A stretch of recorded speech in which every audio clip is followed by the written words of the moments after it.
ஒரு காலத்துல பிரஷ்யா அப்படின்னு ஒரு தேசம் இருந்தது. இப்போ ஜெர்மனி இருக்குல்ல, இதோட பெரும்பகுதி ஒரு காலத்துல பிரஷ்யாங்கிற பேர்ல இருந்தது. அப்போ அதுக்கு அரசரா இருந்தவர் மகா ஃப்ரெடரிக், அதாவது ஃப்ரெடரிக் தி கிரேட் அப்படின்னு சொல்லுவாங்க. அந்த ராஜாவுக்கு ஒரு சந்தேகம். நாம பல வகையான வரிகளை விதிச்சு வசூல் பண்றோம், அப்படி பண்ணி வருமானம் குறைஞ்சிக்கிட்டே போகுதே, இதுக்கு என்ன காரணமா இருக்கும்? இதுதான் அவருக்கு ஏற்பட்ட சந்தேகம். ஒரு சமயம் அந்த அரசர் தம்முடைய அமைச்சர்களையும் பிரபுக்களையும் தளபதிகளையும் கூப்பிட்டு ஒரு விருந்து வச்சார். விருந்து முடிஞ்சதும் அவங்கள பார்த்து இந்த சந்தேகத்தை கேட்டார். வரிகள் அதிகமா விதிச்சு வருமானம் குறையறதுக்கு என்ன காரணம் அப்படின்னு கேட்டார். பல பேருக்கு இதுக்கு சரியா பதில் சொல்ல தெரியல. அனுபவசாலியான ஒரு தளபதி எழுந்திருச்சார். அரசே, அது எப்படிங்கிறத இப்போ உங்களுக்கு காட்டுறேன்னார். உடனே ஒரு பெரிய பனிக்கட்டி ஒன்றை தன்னுடைய கையில் எடுத்தார். அதை அப்படியும் எப்படியும் திருப்பி பார்த்தார். அப்புறம் அடுத்தவர்கிட்ட கொடுத்தார். அவர் அதை அப்படியும் இப்படியும் திருப்பி பார்த்துட்டு அடுத்தபடியா இருந்தவர்கிட்ட கொடுத்தார். இப்படியே இதை ஒவ்வொருத்தரா பார்த்து பார்த்துட்டு ஒவ்வொரு கையா மாறி கடைசியில மன்னர் கைக்கு போய் சேர்ந்தது. மன்னர் கைக்கு அந்த பனிக்கட்டி போய் சேர்ந்தப்போ அது கொஞ்சம் கொஞ்சமா உருகி ஒரு பட்டாணி கடலை சைஸுக்கு ஆயிட்டுது. மன்னர் யோசனை பண்ணார், வரி அதிகமா போட்டாலும் வந்து சேர்றது குறைவா இருக்கிறதுக்கு என்ன காரணம் அப்படிங்கிறது அவருக்கு புரிஞ்சு போச்சு. காலம்தான் மாறிட்டு இருக்கே தவிர இந்த கையூட்டு வாங்குற பழக்கம் மாறினதாக தெரியல. இன்னொரு ராஜா இருந்தார். அவர் தன்னுடைய ராஜாங்கத்தில் லஞ்ச ஊழலே சுத்தமாக இருக்கக்கூடாது அப்படின்னு நினைச்சார். அவர்கிட்ட பல்வேறு துறைகளுக்கும் பொறுப்பாக இருந்த பல பேரும் ரொம்ப சுத்தமாகவும் நேர்மையாகவும் இருந்தாங்க. ஒரே ஒருத்தர் மட்டும் எல்லார்கிட்டையும் லஞ்சம் வாங்கிட்டே இருந்தார். அவரை வேற வேற துறைகளுக்கு மாற்றி பார்த்தாரு. அந்த ராஜா என்னென்னமோ பண்ணி பார்க்குறாரு. எந்த வேலையை கொடுத்தாலும் அதுலேயும் லஞ்சம் வாங்குறதுக்கு ஒரு வழியை உண்டு பண்ணிக்குவார் அந்த ஆள். ராஜாவுக்கு இது ஒரு பெரிய தலைவலியாக போட்டுது. இவர் என்ன பண்ணுறது, இவருக்கு என்ன வேலையை கொடுக்கறது, கொஞ்சம் கூட லஞ்சம் வாங்கறதுக்கு சான்ஸே இல்லாத ஒரு வேலையை கொடுக்கணும் அப்படின்னு திட்டம் போட்டார். ஒரு நாள் அவருக்கு அந்த உத்தரவும் போட்டுட்டார். அதாவது அவருக்கு என்ன வேலைன்னா, கடற்கரையில் தான் அவருக்கு ஆஃபீஸ். அங்கேயே இருந்துக்க வேண்டியது. தினமும் எத்தனை கடல் அலை கரையில் வந்து மோதுது அப்படிங்கிறத கணக்கெடுத்து ராஜாவுக்கு தெரிவிக்க வேண்டியது. இதுதான் அவருக்கு வேலை. பேசாமல் அலையை எண்ணிட்டு உட்காந்துருக்கிட்டோம், அப்போவாவது அவர் லஞ்சம் வாங்குற சந்தர்ப்பம் இல்லாமல் போயிடும் அவருக்கு அப்படின்னு நினைச்சார் ராஜா. இந்த ஆள் கடற்கரைக்கு போய் டியூட்டியில் ஜாயின் பண்ணிட்டார். ஒரே மாசத்துல அங்கே சொந்தமாக ஒரு பிரம்மாண்டமான மாளிகை கட்டி விட்டாரு. ராஜாவுக்கு இது பெரிய ஆச்சரியமா போச்சு. அலைய என்ற வேலையில் அந்த ஆள் எப்படி பணம் சம்பாதிச்சார் அப்படின்னு விசாரிச்சு பார்த்தார் அக்கம் பக்கத்தில். அந்த ஆள் என்ன பண்ணியிருக்கிறாருன்னா, கடற்கரையில் போய் பொறுப்பு ஏற்றுக்கிட்ட உடனே அங்கே இருந்த மீனவர்கள்கிட்ட எல்லாம் இந்த கரையில் வந்து ஒரு நாளில் வந்து மோதுற அலைகள் எத்தனை அப்படின்னு கேட்டிருக்காரு. அது எப்படிங்க தெரியும்னு இருக்காங்க அவங்க. தினமும் அந்த எண்ணிக்கை தெரியணும். நம்ம ராஜாவுக்கு தினமும் அறிக்கை அனுப்பணும், டெய்லி ரிப்போர்ட்டு. தவறுனா நீங்கள் இந்த கடலில் போய் மீன் பிடிக்கிறதுக்கு ராஜாவோட அனுமதி கிடைக்காது அப்படின்னு இருக்காரு. உடனே மீனவர்களும் பயந்து போட்டாங்க. கடலுக்கு போகிறதுக்கு அனுமதி இல்லைன்னா பட்டினி கிடக்கிறது மாதிரி ஆயிடுமே. மெதுவாக அந்த ஆளுகிட்ட போனாங்க. காதோட காதா சொன்னாங்க, ஐயா, எங்களால் வந்து கடல் அலையை வந்து எண்ண முடியாது. தினமும் எங்களால் முடிஞ்சதை உங்களுக்கு பணமாக கொடுத்துட்றோம். நீங்கள் தான் ராஜா கிட்ட சிபாரிசு பண்ணி நாங்கள் தொடர்ந்து மீன் பிடிக்கிறதுக்கு அனுமதி வாங்கி கொடுக்கணும் அப்படின்னு வேண்டிக்கிட்டாங்க. பணம் தினமும் வந்து சேர ஆரம்பிச்சுட்டுது. பதவியில் மற்ற பதவியோட இந்த பதவி எவ்வளவோ மேல் அப்படின்னு நினச்சிட்டோம் அந்த ஆள். அது மட்டும் இல்லை, தயவு பண்ணி என்னை இந்த இடத்த விட்டு மாற்றி விடாதீங்க சார் அப்படின்னு வேற கேட்க ஆரம்பிச்சிட்டானா. எனக்கு இது மட்டும்தான் சார் தெரியும், இதை தவிர வேற எதுவும் தெரியாது அப்படின்னு சொல்லிக்கிட்டே காலம் தள்ளுறவங்க ரொம்ப பேர். அவங்கெல்லாம் கஷ்டப்பட வேண்டியிருக்கும். ஒருத்தர் தன்னுடைய தொழிலில் ரொம்ப கெட்டிக்காரராக இருக்கலாம். அதுக்காக எப்பவும் அதே ஞாபகத்தில் இருந்துக்கிட்டு உலகியல் அறிவு இல்லாமல் இருந்துடக்கூடாது. அது ஆபத்து. இதுக்காக நம்ம தாத்தா பாட்டிலாம் ஒரு கதை சொல்லுவாங்களே, கேள்விப்பட்டிருக்கீங்களா? ஒரு சமயம் ஒரு 4 பேர் சேர்ந்து வெளியூருக்கு பிரயாணம் போனாங்களாம். அந்த 4 பேர் எப்படி தெரியுமா? ஒருத்தர் வந்து வேதாந்தி, இன்னொருத்தர் சங்கீத வித்வான், 3வது ஆள் வைத்தியர், 4வது ஆள் ஜோசியர். இவங்க 4 பேரும் நண்பர்கள். அதனால சேர்ந்து புறப்பட்டாங்க. வழியில் ஒரு ஊரில் தங்கினாங்க. இருட்டி போச்சு. அதனால் இன்னைக்கு ராத்திரி இங்கேயே தங்கி இருந்துட்டு நாளைக்கு புறப்படலாம் அப்படின்னு தீர்மானம் பண்ணாங்க. சாப்பாட்டுக்கு என்ன பண்ணுறது? அங்கேயே கடத்தெருவுக்கு போய் சாமான்லாம் வாங்கியாந்து சமைச்சு சாப்பிட்லாம்னு முடிவு பண்ணாங்க. 4 பேர் இருக்கிறதுனால ஆளுக்கு ஒரு காரியமாக செய்யலாம் அப்படின்னு வேலையை பிரிச்சுக்கிட்டாங்க. வைத்தியர் வந்து கரிகாய் வாங்க போனார், வேதாந்தி வந்து எண்ணெய் வாங்க போனார், ஜோசியர் வந்து பலசரக்கு வாங்க போனார், சங்கீத வித்வானுக்கு சமைக்கிற வேலை. எல்லாம் சரி, ஆனால் நடந்தது என்ன தெரியுமா? கடைத்தெருவுக்கு காய்கறி வாங்க போனார்ல வைத்தியர், அங்கே போய் மார்க்கெட்டில் பார்த்தார். ஒவ்வொரு கறிகாயாக எடுத்து பார்த்தார். இது பித்தம், உடம்புக்கு ஒத்துக்காது. இது வாயு, உடம்பு ஒத்துக்காது அப்படின்னு ஒவ்வொன்றா தள்ளினார். கடைசியில் ஒன்றுமே தேரல. வெறுங்கையோட திரும்பி வந்துகிட்டு இருக்கிறார். எண்ணெய் வாங்க போனார் வேதாந்தி. அவர் ஒரு தொன்னையில் எண்ணெயை வாங்கினார். பேசாமல் அதை எடுத்துகிட்டு வர வேண்டியது தானே, முடியல. அவருடைய வேதாந்த மூளை சிந்திக்க ஆரம்பிச்சுட்டுது. இந்த தொன்னைக்கு எண்ணெய் ஆதாரமா அல்லது எண்ணெய்க்கு தொன்னை ஆதாரமா அப்படிங்கிற ஆராய்ச்சியில் இறங்கினார். என்னாச்சு தெரியுமா? அப்படி கவுத்து பார்த்தார். வாங்கின எண்ணெய் பூராவையும் வழியில் கொட்டிவிட்டு வெறும் தொன்னையோடு வந்து சேர்ந்தார். பலசரக்கு வாங்க போனார் ஜோசியர். அவர் ஒரு வழியில் பார்த்தாரு. வழியில் வந்தவங்களெல்லாம் அங்கங்கே ஒரு மரத்தடியில் உட்கார வச்சு அவங்களுக்கெல்லாம் ஆர்வம் சொல்ல ஆரம்பிச்சிட்டார். அப்படி ஒவ்வொருத்தராக சொல்லி முடிச்சுட்டு கடத்தருக்கு போய் சேர்ந்தார். இவர் அங்கே போய் சேர்றதுக்குள்ளே ரொம்ப நேரம் ஆயிட்டுது. கடையெல்லாம் பூட்டிவிட்டு போயிட்டாங்க. என்ன செய்யறது? அவரும் வெறுங்கையோட திரும்பி வந்து சேர்ந்தார். சரி, இவங்க கதை தான் இப்படி ஆச்சு. அங்கே சமைக்கிறதுக்காக உட்காந்துருந்தார் சங்கீத வித்வான். அவர் கதை என்னாச்சு தெரியுமா? அங்கே அவர் அடுப்பை பற்ற வச்சு ஒலையை கொதிக்க வச்சார். அதாவது ஒரு பானையில் தண்ணியை ஊற்றி அடுப்பில் வச்சார். அது கொதிக்க ஆரம்பிச்சுது. தண்ணி கொதிக்கிற சத்தம் இருக்குதுல்ல, அது இவருக்கு தாளம் போடுறது மாதிரி இருந்தது. ஒரே குஷி, பாட ஆரம்பிச்சுட்டார். பாடிக்கிட்டே உற்சாகமாக கையில் இருந்த கரண்டியால் அந்த பானையில் தட்டினார். தாளம் போடுறதா நினச்சிக்கிட்டு. அவ்வளவுதான், பானை பட்டுன்னு உடஞ்சி போச்சு. தலையில் கையை வச்சுக்கிட்டு அவரும் உட்காந்துட்டார். எந்த தொழில் தெரிஞ்சாலும் சரி, அதை புத்திசாலித்தனமாக பயன்படுத்த தெரியலன்னா ஆபத்து தான். அதுக்காக தான் இந்த கதை. ஒரு பஸ்ஸு டிரைவர் ரொம்ப கெட்டிக்காரரு. பஸ்ஸை ரொம்ப திறமையாக ஆபத்து இல்லாமல் ஓட்டினதுக்காக பரிசுலாம் வாங்கினவர். அவரே ஒரு படகு ஓட்டுறதுக்காக அழைச்சிட்டு போயிருக்கிறாங்க. மோட்டார் படகு.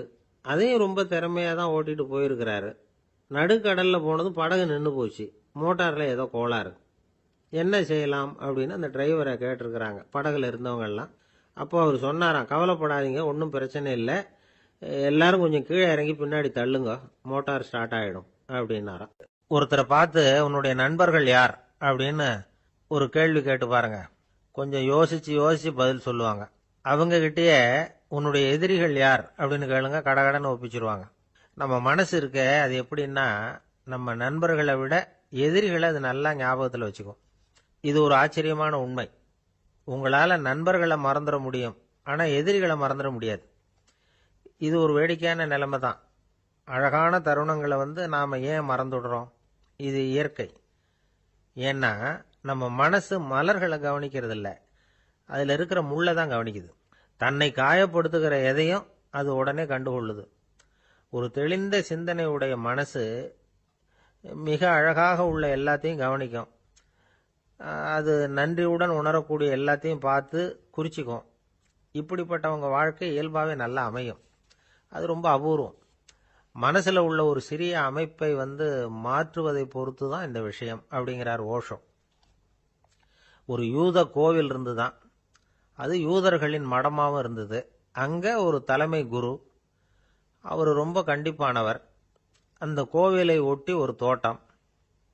ஒரு நாள் காலையில் அந்த தோட்டத்தில் 2 இளம் யூதர்கள் நடந்து போய்கிட்டு இருக்கிறாங்க. காலையில் 1 மணி நேரம், மாலையில் 1 மணி நேரம் அவங்க அந்த தோட்டத்தில் நடக்கிறதுக்கு அனுமதி உண்டு. மற்ற நேரங்களில் அவங்க மத புத்தகங்களை படிக்கணும், பிற விதிமுறைகளை கடைபிடிக்கணும். அந்த 2 பேருமே தொடர்ந்து புகைப்பிடிக்கிற பழக்கம் உள்ளவங்க. ஆனால் கோவில் மடத்தில் இருக்கிறப்போ அவங்க புகைப்பிடிக்க முடியாது, அது கடுமையான குற்றம். சரி, நாம் தோட்டத்தில் இருக்கிறப்போவாவது புகைப்பிடிக்கலாமா அப்படின்னு ஒரு ஆசை அவங்க 2 பேருக்குமே. இருந்தாலும் பயம். இப்படி கேட்டால் மதகுரு என்ன சொல்லுவாரோ அல்லது என்ன செய்வாரோங்கிற பயம். இப்படியே கொஞ்ச நாள் ஆச்சு. ஒரு நாள் அந்த 2 பேரில் ஒருத்தன் ரொம்ப கலங்கி போய் அந்த கோவிலில் இருந்து வெளியில் வந்துக்கிட்டு இருந்தான். வந்தவன் நேராக தோட்டத்து பக்கம் போனான். அங்கே இன்னொருத்தன் ஆனந்தமாக புகை பிடிச்சிக்கிட்டு இருக்கிறான். அதை பார்த்து தான் இவனுக்கு அதிர்ச்சி. அட கடவுளே, என்ன இது, நீ கேட்காமலே ஆரம்பிச்சிட்டியா அப்படின்னா. இல்லை, நான் கேட்டுட்டு தான் ஆரம்பிச்சிருக்கேன்னா அவன். அப்படியா, என்ன மனுஷன் இவர், நானும் தான் கேட்டேன், என்ன கண்ணாமுன்னான்னு திட்டிவிட்டார். இது என்ன கோவிலா இல்லை நரகமா? உனக்கு புகை பிடிக்கணும்னு ஆசையாக இருந்தால் நரகத்துக்கு போகணும்னு சொல்லிவிட்டார். அது சரி, உன்னை மட்டும் எப்படி அனுமதிச்சார் அப்படின்னு கேட்டான் இவன். அவன் சிரிச்சுக்கிட்டே, நீ எப்படி கேட்ட சொல்லு அப்படின்னா. நாம் இந்த தோட்டத்துக்கு வர அனுமதிக்கப்பட்டிருக்கிறதே ஜபத்துக்காகத்தானே, அதனால நான் ஜெபம் சொல்லும் பொழுது புகை பிடிக்கலாமா அப்படின்னு கேட்டேன். அதுக்கு தான் அவர் சத்தம் போட்டு என்னை அடிக்கவே வந்துட்டார் அப்படின்னா இவன். நீ ஒரு மாதிரியா கேட்டிருக்க, நான் வேற மாதிரியா கேட்டிருக்கிறேன். ஜெபம் சொல்லும் போது புகை பிடிக்கலாமான்னு நீ கேட்டிருக்க. ஐயா, புகை பிடிக்கும் பொழுது ஜெபிக்கலாமா அப்படின்னு நான் கேட்டேன். அதுல தப்பு ஒன்றும் இல்லை அப்படின்னு பதில் சொல்லிட்டார் அப்படின்னா. ஒரு சிறிய மாற்றம்தான் அது மிகப்பெரிய மாறுதலை ஏற்படுத்தி விட்டது. மனசு நல்ல விதமா சிந்திக்க ஆரம்பிச்சுட்டுதுன்னா மகிழ்ச்சிக்கு பஞ்சம் இல்லை. ஒரு கஞ்சன் ஆத்துல விழுந்துட்டான். வெள்ளத்துல தத்தளிச்சுக்கிட்டு இருக்கிறான். கரையில நின்ன ஒருத்தர் உன் கையை கொண்டா இப்படி பிடிச்சி இழுத்து கரையில சேர்த்து விடுறேன்னார். எதையும் கொடுத்து பழக்கம் இல்லாத அவன் கையையும் கொடுக்க மாட்டேன்னுட்டான். இவர் பார்த்தார். உன் கையை கொடுன்னு சொல்றதுக்கு பதிலா நான் என் கையை கொடுக்கறேன் பிடிச்சிக்கோ அப்படின்னார். அவன் கப்புன்னு பிடிச்சிக்கிட்டான். இழுத்து கரையில போட்டார். ஒரு தந்தை தன்னோட பிள்ளைய ரொம்ப தைரியசாலியா வளர்க்கணும்னு ஆசைப்பட்டார். அதுக்காக அவனை கூப்பிட்டு உட்கார வச்சு இப்படி உபதேசம் பண்ணார். இதை பாருப்பா, நான் உன்னாட்டம் இருக்கிறப்போலாம் எதுக்கும் பயப்பட மாட்டேன். ரொம்ப துணிச்சலா இருப்பேன். ஒரு நாள் ஒரு அப்பாவி எலிய ஒரு பூனை துரத்திட்டு ஓடிச்சு. நான் உடனே என்ன செஞ்சேன் தெரியுமா? அந்த பூனையை பிடிச்சேன். அது வாலில் ஒரு பட்டாசு சரத்தை கட்டினேன். கொளுத்தி விட்டேன். படபடன்னு வெடிக்க ஆரம்பிச்சுட்டுது. அது துள்ளிக்கிட்டு அங்கேயும் இங்கேயும் ஓடி இருக்கு பாரு ஓட்டம். ரொம்ப தமாஷு அப்படின்னார் அப்பா. இப்படி சொல்லிவிட்டு பையனை பார்த்து, இதை கேட்கறதுக்கு உனக்கும் துணிச்சல் வருதா? நான் என்னுடைய செயலை நீ கேட்கறப்ப உனக்கு துணிச்சல் வருதா அப்படின்னு கேட்டார். வருதுன்னா பையன். எப்படின்னா அப்படிங்கிற விவரத்தையும் சொன்னான் அவன். அதாவது எலிய விரட்டினத்துக்காக பூனை வாலில் பட்டாசு கொளுத்துனீங்க நீங்க. பூனையை விரட்டினத்துக்காக உங்க கழுத்துல பட்டாசு சரத்தை மாட்டினா என்னன்னு தோணுது எனக்கு அப்படின்னா பையன். பையனோட துணிச்சல் அப்பாவே நடுங்க வச்சுட்டுது. அது சரி, ஒரு அப்பா பிள்ளைக்கு இப்படியா உபதேசம் பண்றது? எல்லாருக்கிட்டையும் அன்பா பழகிறது எப்படி அப்படின்னு சொல்லி கொடுக்கணும். பிஞ்சு உள்ளங்கள்ல நஞ்ச தூவலாமா? ஒரு நாள் விநாயகர் ஒரு பூனையோட விளையாடிக்கிட்டு இருந்தாராம். அப்படி ஆசையா விளையாடிக்கிட்டு இருந்தப்ப அவரோட கை நகம் தவறுதலா பூனையோட முகத்துல பட்டுட்டுதான். அது ஒரு சின்ன கீறலை உண்டாகி விட்டுது. அப்பா அவர் அதை ஒரு பெருசா நினைக்கல. கொஞ்ச நேரத்துக்கு அப்புறம் விநாயகர் வீட்டுக்கு வந்தார். அவங்க அம்மா பார்வதி தேவியை பார்த்தார். பார்வதி தேவி கன்னத்துல விரலால கீறினது மாதிரி ஒரு அடையாளம் இருந்தது. விநாயகருக்கு அதிர்ச்சி, ஆச்சரியம். நம்ம அம்மா இந்த உலகத்துக்கே தாயார். அப்பேற்பட்ட அவங்க முகத்திலேயே கீறலை உண்டாக்கக்கூடியவங்க யாரா இருக்க முடியும் அப்படின்னு யோசனை பண்ணார். தாயே, உன்னுடைய கன்னத்தில் இந்த வடு எப்படிம்மா ஏற்பட்டதுன்னு கேட்டார். குழந்தாய், இது நீ செஞ்ச காரியம்தான்ப்பா. உன்னுடைய கை நகம் கீறினதுனால ஏற்பட்ட வடுதான் இது அப்படின்னாங்க அவங்க. விநாயகர் திடுக்கிட்டு போட்டார். எப்படிம்மா அது? நான் எந்த காலத்திலையும் ஒன்று அப்படி கீறினதாக எனக்கு நினைவு இல்லையே அப்படின்னார். இன்னைக்கு காலையில் ஒரு பூனையை கீறினதை நீ மறந்துட்டியா அப்படின்னாங்க அந்த அம்மா. விநாயகர் திகைச்சு போய் நின்னார். பார்வதி தேவி சொன்னாங்க, இதை பார்ப்பா, இந்த உலகத்தில் இருக்கக்கூடிய எல்லா உயிர்கள்லையும் நான் இருக்கிறேன். நான் தான் இந்த உலகமாக ஆகியிருக்கிறேன். ஆகையினால நீ யாரை துன்புறுத்தினாலும் அது உண்மையிலேயே என்ன துன்புறுத்தினதா தான் வந்து முடியும் அப்படின்னாங்க. விநாயகர் மனசுக்குள்ள ஒரு வெளிச்சம் ஏற்பட்டுதான். அதுக்கப்புறம் அவர் யாரையுமே கல்யாணம் பண்ணிக்காததுக்கு அதுதான் காரணமா. இந்த உலகத்துல எல்லாரையும், இங்க இருக்கிற எல்லாத்தையும் தாயின் வடிவமா அவர் பார்க்க ஆரம்பிச்சிட்டாராம். குருதேவர் ராமகிருஷ்ணர் இந்த கதையை எடுத்து சொல்லியிருக்கிறார்.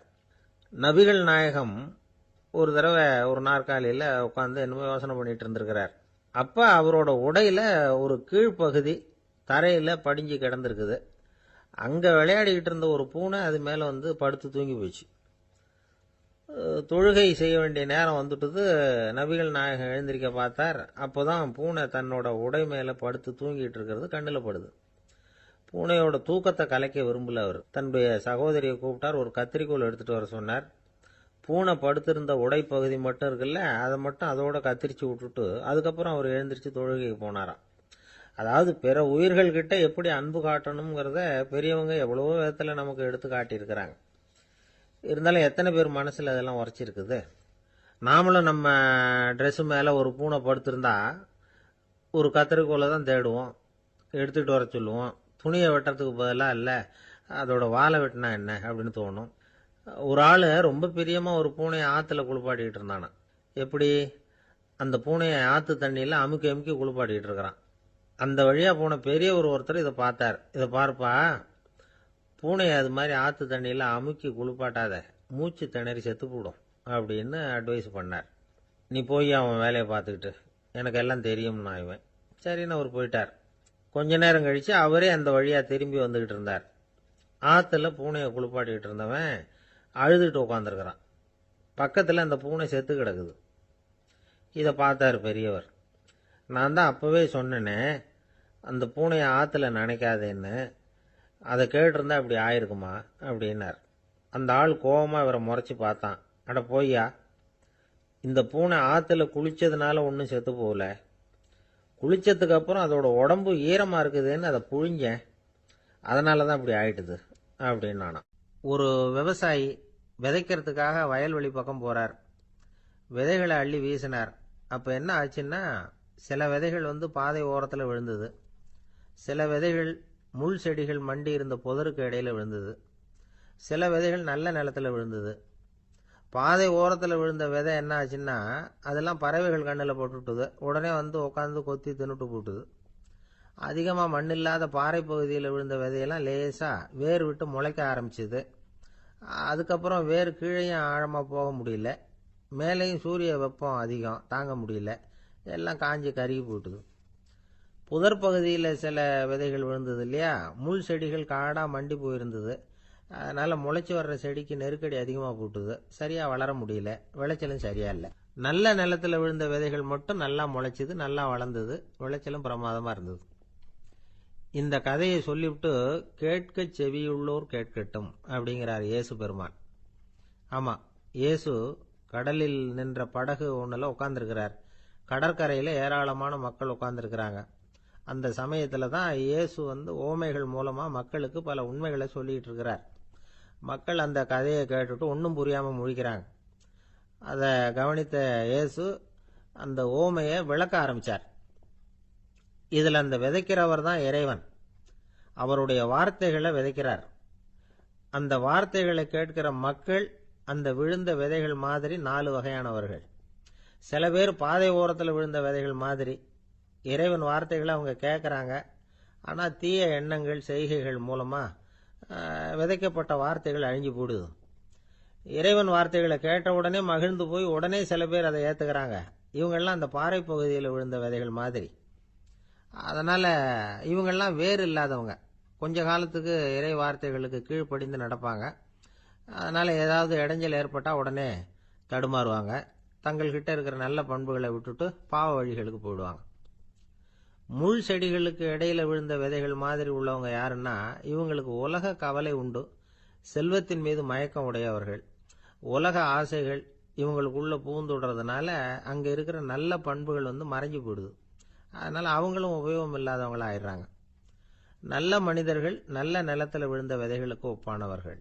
இவங்க இறை வார்த்தையை கேட்குறாங்க, அதை ஏற்றுக்கிறாங்க, அவங்களும் நல்லபடியாக வாழுறாங்க, அடுத்தவங்களுக்கும் உபயோகமாக இருப்பாங்க. இதுதான் இயேசு சொன்ன விளக்கம். நல்ல வார்த்தைகளை கேளுங்கள், நல்ல வார்த்தைகளை ஏற்றுக்கொள்ளுங்கள், அடுத்தவங்களுக்கு உபயோகமாக இருங்க. இதுதான் பெரியவங்கள்லாம் நமக்கு சொல்லுகிற உபதேசம். ஒரு அப்பா தன்னுடைய மகனுக்கு உபதேசம் பண்ணார். இதை பாருப்பா, நல்ல வார்த்தைகளை கேட்கணும், எப்போதுமே மகன் அப்பா பேச்சை கேட்கறது நல்லது அப்படின்னாராம். நீ ஏதாவது ஒரு தப்பு பண்ணால் என் தலையில் ஒரு முடி நரைச்சி வெள்ளையா போடும்பா, நீ செய்கிற ஒவ்வொரு தப்புக்கும் என் தலையில் ஒவ்வொரு முடி வெள்ளையாயிடும் அப்படின்னாராம். பையன் யோசிச்சான், அப்பா இப்போதான் எனக்கு புரியுது, தாத்தாவோட தலைமுடி பூராவும் வெள்ளையா இருக்கிறதுக்கு என்ன காரணம்ங்கிறது எனக்கு இப்போதான் புரியுது அப்படின்னானா. ஒரு ஊரில் ஒரு ராஜா இருந்தார். அவர் ஒரு பூனை வளர்த்தார். ரொம்ப செல்லமாக அவர் அந்த பூனையை வளர்த்தார். அவர் என்ன பண்ணுவார் தெரியுமா, இரவு நேரத்தில் அந்த பூனையோட தலையில் ஒரு விளக்க வச்சிருவார். அந்த பூனை ரொம்ப ஜாக்கிரதையாக அந்த விளக்கு கீழே விழுந்துடாமல் பார்த்துக்கும். தலையை ஆட்டாமல் ரொம்ப நிதானமாக ராஜா பின்னாடி நடந்து போய்கிட்டே இருக்கும். அந்த விளக்கு வெளிச்சத்தில் எல்லா வேலைகளையும் செஞ்சிருவார். கையில் ஒரு விளக்கை தனியாக எடுத்துகிட்டு போக வேண்டிய அவசியமே இல்லை. விளக்கை தூக்கிட்டு போகிற வேலையை அந்த பூனை பார்த்துக்கும். அதனால் ராஜாவுக்கு அந்த பூனை மேலே ரொம்ப பிரியம். மந்திரிகளையெல்லாம் கூப்பிட்டு அவங்கக்கிட்ட சொல்லுவார், பார்த்தீங்களா இந்த பூனை எவ்வளவு விசுவாசமாக நடக்குது, என் பேரில் எவ்வளவு மரியாதை பார்த்தீங்களா அதுக்கு அப்படிம்பார். இதை கேட்டுவிட்டு அங்கிருந்த அமைச்சர்களில் ஒருத்தர் சொன்னார், மன்னா நீங்கள் சொல்கிறது சரிதான், இருந்தாலும் இந்த பூனையோட விசுவாசத்தை நாம் கொஞ்சம் சோதித்து பார்க்க வேண்டியிருக்கு அப்படின்னாராம். சரி, உங்கள் ஆசையை ஏன் கெடுக்கணும், நல்லா சோதிச்சு பாருங்க அப்படின்னு சொல்லிவிட்டார் ராஜா. உடனே அந்த அமைச்சர் என்ன பண்ணார் தெரியுமா? எங்கேயோ புறப்பட்டு போனார். ஒரு 5-6 எலிகளை பிடிச்சிட்டு வந்தார். அரண்மனையில் ராஜா ஏதோ வேலை பார்த்துக்கிட்டு இருக்கிறாரு. பக்கத்தில் அந்த பூனை ரொம்ப பணிவாக நின்றுக்கிட்டு இருக்குது. அது தலையில் விளக்கு எரிஞ்சிக்கிட்டு இருக்கு. அமைச்சர் தான் பிடிச்சிக்கிட்டு வந்த எலிகளை அந்த பூனை பார்வையில் படுறது மாதிரி எதிரில் விட்டார். அந்த எலிகள்லாம் அங்கேயும் இங்கேயும் ஓட ஆரம்பிச்சுது. அதை பார்த்தது பூனை. அவ்வளவுதான். தலையில் இருக்கிற விளக்கை பற்றியும் கவலைப்படல, ராஜாவை பற்றியும் கவலைப்படல. ஒரே பாய்ச்சலாக பாஞ்சு எலிகளை துரத்த ஆரம்பிச்சுட்டுது. தலையில் இருந்த விளக்கு எங்கேயோ போய் விழுந்தது, அணைஞ்சு போச்சு. இருட்டில் ராஜா தடுமாற ஆரம்பிச்சுட்டார். இந்த சமயத்தில் அந்த அமைச்சர் மறுபடியும் விளக்கை ஏற்றினார். வெளிச்சம் வந்தது. அதுக்கப்புறம் அந்த அமைச்சர் பேசினார். அரசே, பூனையோட விசுவாசத்தை பார்த்தீங்களா? எலி அது கண்ணில் படுற வரைக்கும் தான் விசுவாசமாக இருந்தது. அது மாதிரி எலியை பார்த்ததும் எல்லாத்தையும் விட்டுட்டு அதை துரத்த ஆரம்பிச்சுட்டு பார்த்தீங்களா?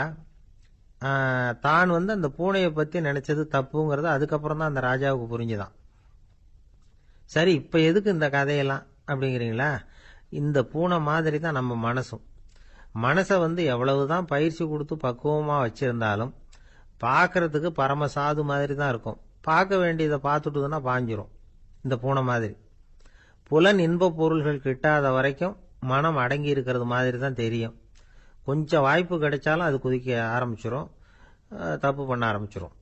பெரிய பெரிய முனிவர்கள் வாழ்க்கையில் நடந்த வீழ்ச்சி இதை தான் நிரூபிக்குது. புலன்களின் ஆற்றல் அதிகம். அதனால மனக்கட்டுப்பாடு பயிற்சிகளில் ரொம்ப எச்சரிக்கையா இருக்கணுங்கிறார் சுவாமி சிவானந்தர். மது பழக்கத்தையே விட்டுட்டேன்னு உறுதியா இருப்பான். கடை கண்ணில் பட்டுட்டுதுன்னா கால் அவனை கேட்காமலே இழுத்துக்கிட்டு உள்ள போயிடும். இதுதான் மனசுங்கிறது. அதுதான் அந்த ராஜா வளர்த்த பூனை. நம்மால் ஒருத்தன் அந்த ராஜா பூனை தலையில விளக்க வச்சது மாதிரி இவன் தன்னுடைய தலையிலேயே ஒரு விளக்கை ஏற்றி வச்சுக்கிட்டு என்னத்தையும் தேட ஆரம்பிச்சான். தேடிக்கிட்டு இருக்கிறான்.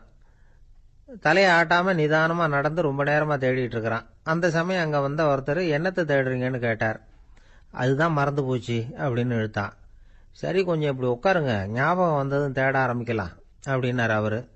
இவன் கொஞ்ச நேரம் உட்காந்து யோசிச்சான். அப்புறம் திடீர்னு எழுந்திருச்சான். ஞாபகம் வந்துட்டுதுன்னா. என்னன்னு கேட்டார். எங்க வீட்டில் இருந்த விளக்க எங்க வச்சேன்னு தெரியல, அதை தான் தேடிக்கிட்டு இருக்கிறேன், ஏற்றி வைக்கலாம்னு பார்க்கறேன் அப்படின்னா.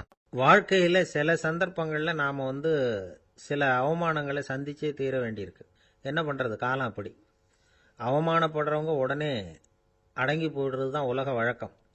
அவமானப்பட்டா உடனே சீறி எழறவங்களும் உண்டு. ஆனா அதையே ஒரு சவாலா எடுத்துக்கிட்டு முன்னுக்கு வர்றவங்களும் சில பேர் இருக்கிறாங்க. அவங்க ரொம்ப அபூர்வம். இன்னைக்கு மனோதத்துவ நிபுணர்கள்லாம் என்ன சொல்றாங்க தெரியுமா?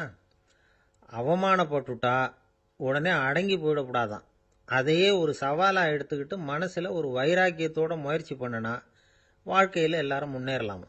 அவமானம்ங்கிறத நாம வைராக்கியமா மாத்திக்கணும். அதுதான் வெற்றிக்கு வழி. ராமர் இந்த பூமியில பிறந்ததே ஒரு வைராக்கியத்தினால தான் சார் அப்படின்னார் ஒருத்தர். எப்படிங்க அது அப்படின்னு கேட்டேன். அவர் சொன்னார், தசரதருக்கு ராமர் குழந்தையா பிறக்கணும், அப்பதான் இங்க இருக்கிற கஷ்டங்கள்லாம் நீங்கும் அப்படின்னு சர்வ லோகமும் எதிர்பார்த்துக்கிட்டு இருக்குது. ஆனா அவர் எப்போ பிறப்பார் அப்படின்னு யாருக்கும் தெரியல. அந்த காரியம் சீக்கிரம் நடக்கணுமே, அதுக்கு என்ன பண்றது? நாரதர் வந்தார் ஒரு நாள் தசரதரை தேடி. தசரதா, உனக்கு ஒரு செய்தி தெரியுமான்னு ஆரம்பிச்சார். அவர் எப்பவும் இப்படித்தானே ஆரம்பிக்கிறது வழக்கம். என்ன விஷயம்னு கேட்டார் தசரதர். தசரதா, நீ அடிக்கடி உன்னோட தேர்ல ஏறிக்கிட்டு தேவலோகத்துக்கு போற, அங்க போற வர்ற எல்லாம் பண்ணிட்டு இருக்க, எல்லாம் சரி. தேவலோகத்திலையும் உன்னை நல்லபடியா தான் வரவேற்கிறாங்க. தேவேந்திரன் உன்னை பிரியமா அழைச்சிட்டு போய் தன்னுடைய அரியாசனத்திலேயே தனக்கு பக்கத்திலேயே உட்கார வைக்கிறான். நீயும் சந்தோஷமா உட்காந்து பேசிவிட்டு வந்துடுற. ஆனா நீ இங்க வந்ததுக்கு அப்புறம் அங்க என்ன நடக்குது தெரியுமா உனக்கு அப்படின்னாரான் நாரதர். என்ன நடக்குது எனக்கு ஒன்றும் தெரியலையே அப்படின்னாரான் தசரதர். நாரதர்கிட்ட கிட்டத்தில் கேட்டிருக்கார், கொஞ்சம் சொல்லுங்க என்னது அப்படின்னு. அவர் நெருங்கி வந்தாராம் நாரதரும். மெதுவாக அவர் காதோட காதா சொன்னாராம். அதாவது நம்ம பாஷையில் சொல்ல போனால் பற்ற வைக்கிறார். நீ அங்கே தேவேந்திரங்கிட்ட உட்காந்து பேசிவிட்டு வந்த பிறகு நீ அங்கே உட்காந்துருந்த அரியாசனத்தை தண்ணி ஊற்றி கழுவி சுத்தப்படுத்துகிறாங்க. நீ என்ன அந்த அளவுக்கு சுத்தம் இல்லாத ஆளா, தினம் குளிக்காமையா இருக்கிற அப்படின்னாராம். தசரதருக்கு இது ரொம்ப அவமானமாக போயிட்டுது. அப்படியே செய்கிறாங்க அப்படின்னாராம். ஆமாம், நீ வேணும்னா நான் சொல்கிறது உண்மையா இல்லையா அப்படின்னு சோதனை பண்ணி பார்த்துக்கோ அப்படின்னாரான் நாரதர். உடனே தசரதர் இதுக்காகவே புறப்பட்டு தேவலோகம் போனார். அங்கே வழக்கம் போலவே இவரை கூப்பிட்டு உட்கார வச்சு பேசிக்கிட்டு இருந்தான் தேவேந்திரன். கொஞ்ச நேரம் பேசிக்கிட்டு இருந்துட்டு சரி நான் கிளம்புறேன்னு புறப்பட்டார். சரி அவனும் வாசல் வரைக்கும் வந்து வழி அனுப்பி வச்சுட்டு உள்ளே போயிட்டான். தசரதர் வெளியில் கொஞ்ச நேரம் மறைஞ்சி இருந்துட்டு மெதுவாக உள்ளே எட்டி பார்த்தார் என்ன நடக்குதுன்னு. நாரதர் சொன்னது உண்மைதான். தசரதர் உட்கார்ந்திருந்த ஆசனத்தை அங்கே 2 தேவர்கள் கழுவி சுத்தப்படுத்திக்கிட்டு இருக்கிறாங்க. தசரதரால் இதை தாங்கிக்க முடியல. அவருக்கு ரொம்ப அவமானமாக போச்சு. நேராக கிடுகிடுன்னு தேவேந்திரங்கிட்டே போனார். நான் உட்கார்ந்திருந்த இருக்கையை சுத்தம் பண்ணுறியே, நான் என்ன அந்த அளவுக்கு பாவியா அப்படின்னு கேட்டார். ரொம்ப கோபமாக கேட்டார். தசரதரே, மனுஷனுக்கு 3 கடன்கள் உண்டு. தேவ கடன், ரிஷி கடன், பித்ரு கடன். இதை தீர்க்காதவன் பாவியாகிறான். இதில் மகனை பெறுவதால் தான் பித்ரு கடன் தீரும். உனக்கு மகன் கிடையாது, அதனால நீ பாவியாகிற. பாவி உட்கார்ந்திருந்த இடம்ங்கிறதுனால அதை சுத்தம் செய்ய வேண்டியது எங்கள் கடமை அப்படின்னு நானும் தேவேந்திரன். இந்த இடத்துல தசரதருக்கு ஏற்பட்ட அவமானம் ஒரு வைராக்கியமாக மாறிச்சு. தேவேந்திரனே கேட்டுக்கோ, ஒரு மகனை பெற்ற பிறகுதான் இந்த சபையில் மறுபடியும் அடி எடுத்து வைப்பேன் அப்படின்னு சொல்லிவிட்டு போயிட்டாராம். போய் புத்திர காமேஷ்டி யாகம் பண்ணார். புத்திரர்கள் பிறந்தார்கள். இந்த கதையில் உள்ள கருத்து என்னன்னா, தேவேந்திரன் தசரதரை அப்படி அவமானப்படுத்தலைன்னா அவருக்கு இப்படி ஒரு வைராக்கியம் பிறந்திருக்குமா? யோசிச்சு பார்க்கணும். நமக்கு ஏற்படுகிற சில அவமானங்களையும் வைராக்கியமாக மாற்றிக்குவோம். அப்படி மாற்றிக்கிட்டோம்னா வாழ்க்கையில் முன்னேறலாம். நம்ம ஆளுங்க சில பேர் அவமானத்தை வைராக்கியமாக மாற்றிக்கிறது எப்படி தெரியுமா? நம்மகிட்ட ஒரு பையன் சொன்னான், எங்கள் அப்பா என்னை எல்லாருக்கும் முன்னாடி வச்சு திட்டிவிட்டார். பொறுப்பு இல்லாமல் ஊர் சுற்றுறேன்னு சொல்லி அவமானப்படுத்தி விட்டார். இனிமேல் நீ என் முகத்திலேயே முழிக்காதரா போடான்னு வேற சொல்லிவிட்டார். எனக்கு ரோஷம் வந்துட்டுது. அந்த அவமானத்தை வைராக்கியமாக மாற்றிக்கிட்டேன். அன்னையிலேருந்து அவர் முகத்திலேயே முழிக்கிறது இல்லை அப்படின்னா. அப்படியான்னு கேட்டோம். ஆமாங்க, அவர் வீட்டில் இல்லாத நேரமாக பார்த்து உள்ள சமையல் கட்டுக்கு போய் சாப்பிட்டுட்டு நைஸாக வெளியில் வந்துடுவேன் அப்படிங்கிறான் அவன். ஜவஹர்லால் நேரு பிரதமராக இருந்த சமயம் அவர் ஒரு தடவை சென்னைக்கு வந்திருக்கிறார். இங்கே சில முக்கிய நிகழ்ச்சிகளில் கலந்துக்கிறதுக்காக வந்திருந்தார். ஆளுநர் மாளிகையில் ஒரு நாள் ராத்திரி தங்கி மறுநாள் புதுடெல்லி புறப்படுறதாக ஏற்பாடு.